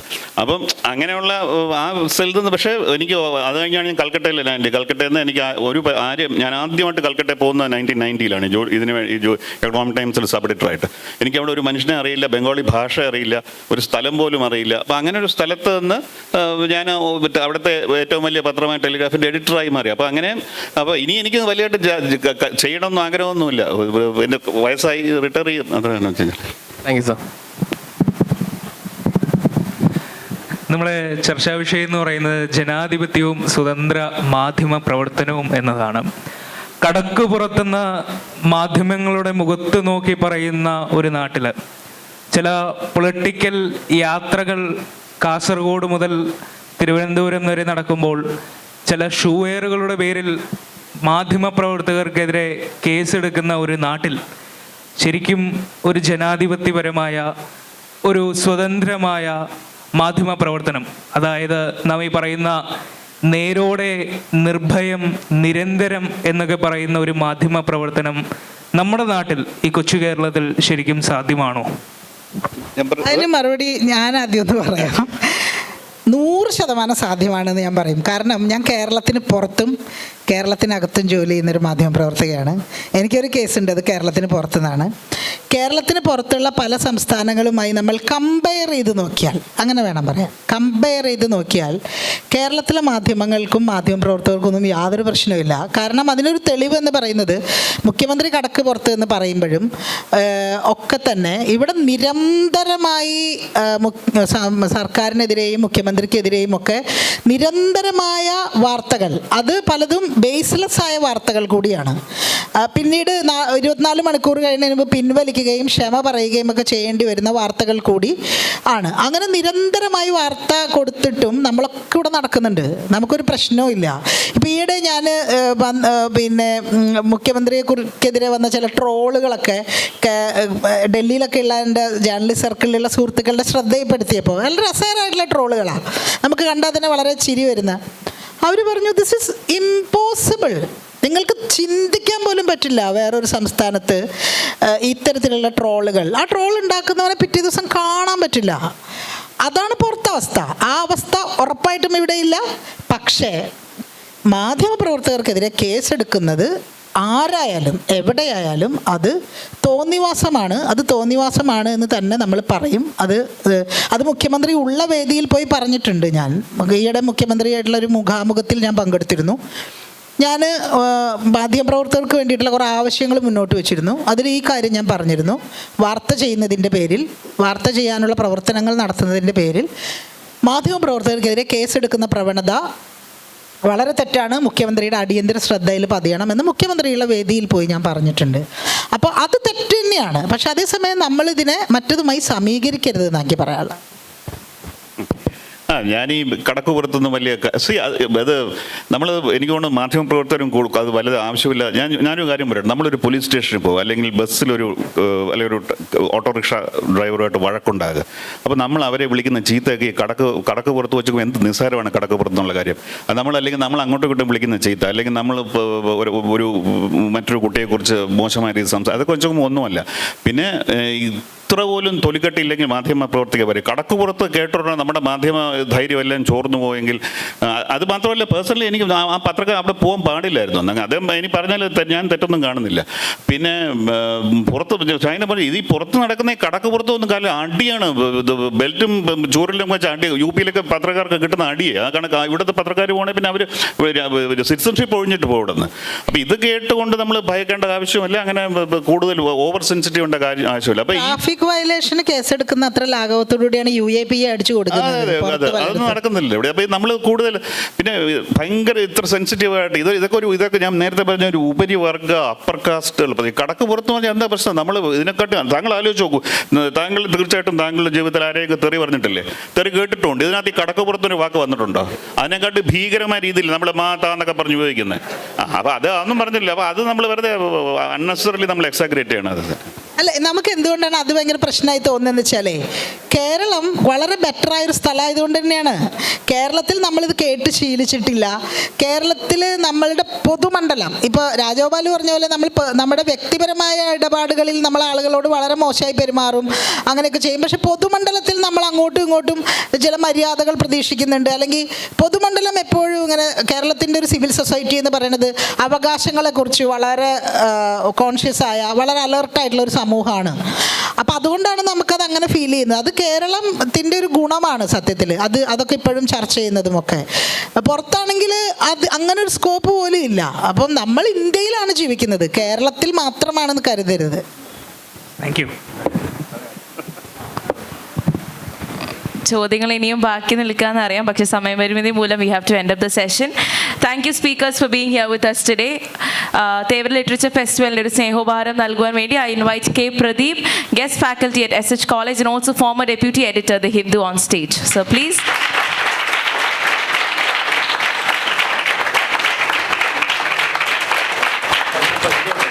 ജനാധിപത്യവും സ്വതന്ത്ര മാധ്യമ പ്രവർത്തനം എന്ന വിഷയത്തിൽ നമ്മോടൊപ്പം സംസാരിച്ചത് ഷാഹിന മാം, അതോടൊപ്പം തന്നെ രാജഗോപാൽ സർ ആണ്. Round of applause. We have two speakers who spoke about fearless journalism and who stuck on to the topic. വളരെ കൃത്യമായി ഓഡിയൻസിൻ്റെ ക്വസ്റ്റ്യൻസിന് റിപ്ലൈ പറയുകയും അതോടൊപ്പം തന്നെ വളരെ ശക്തമായി ടോപ്പിനെ കുറിച്ച് സംസാരിക്കുകയും ചെയ്ത രണ്ട് വ്യക്തികളാണ്. Thank you speakers for being here, and I think a long way for both of you in the field of journalism. A loud round of applause once again.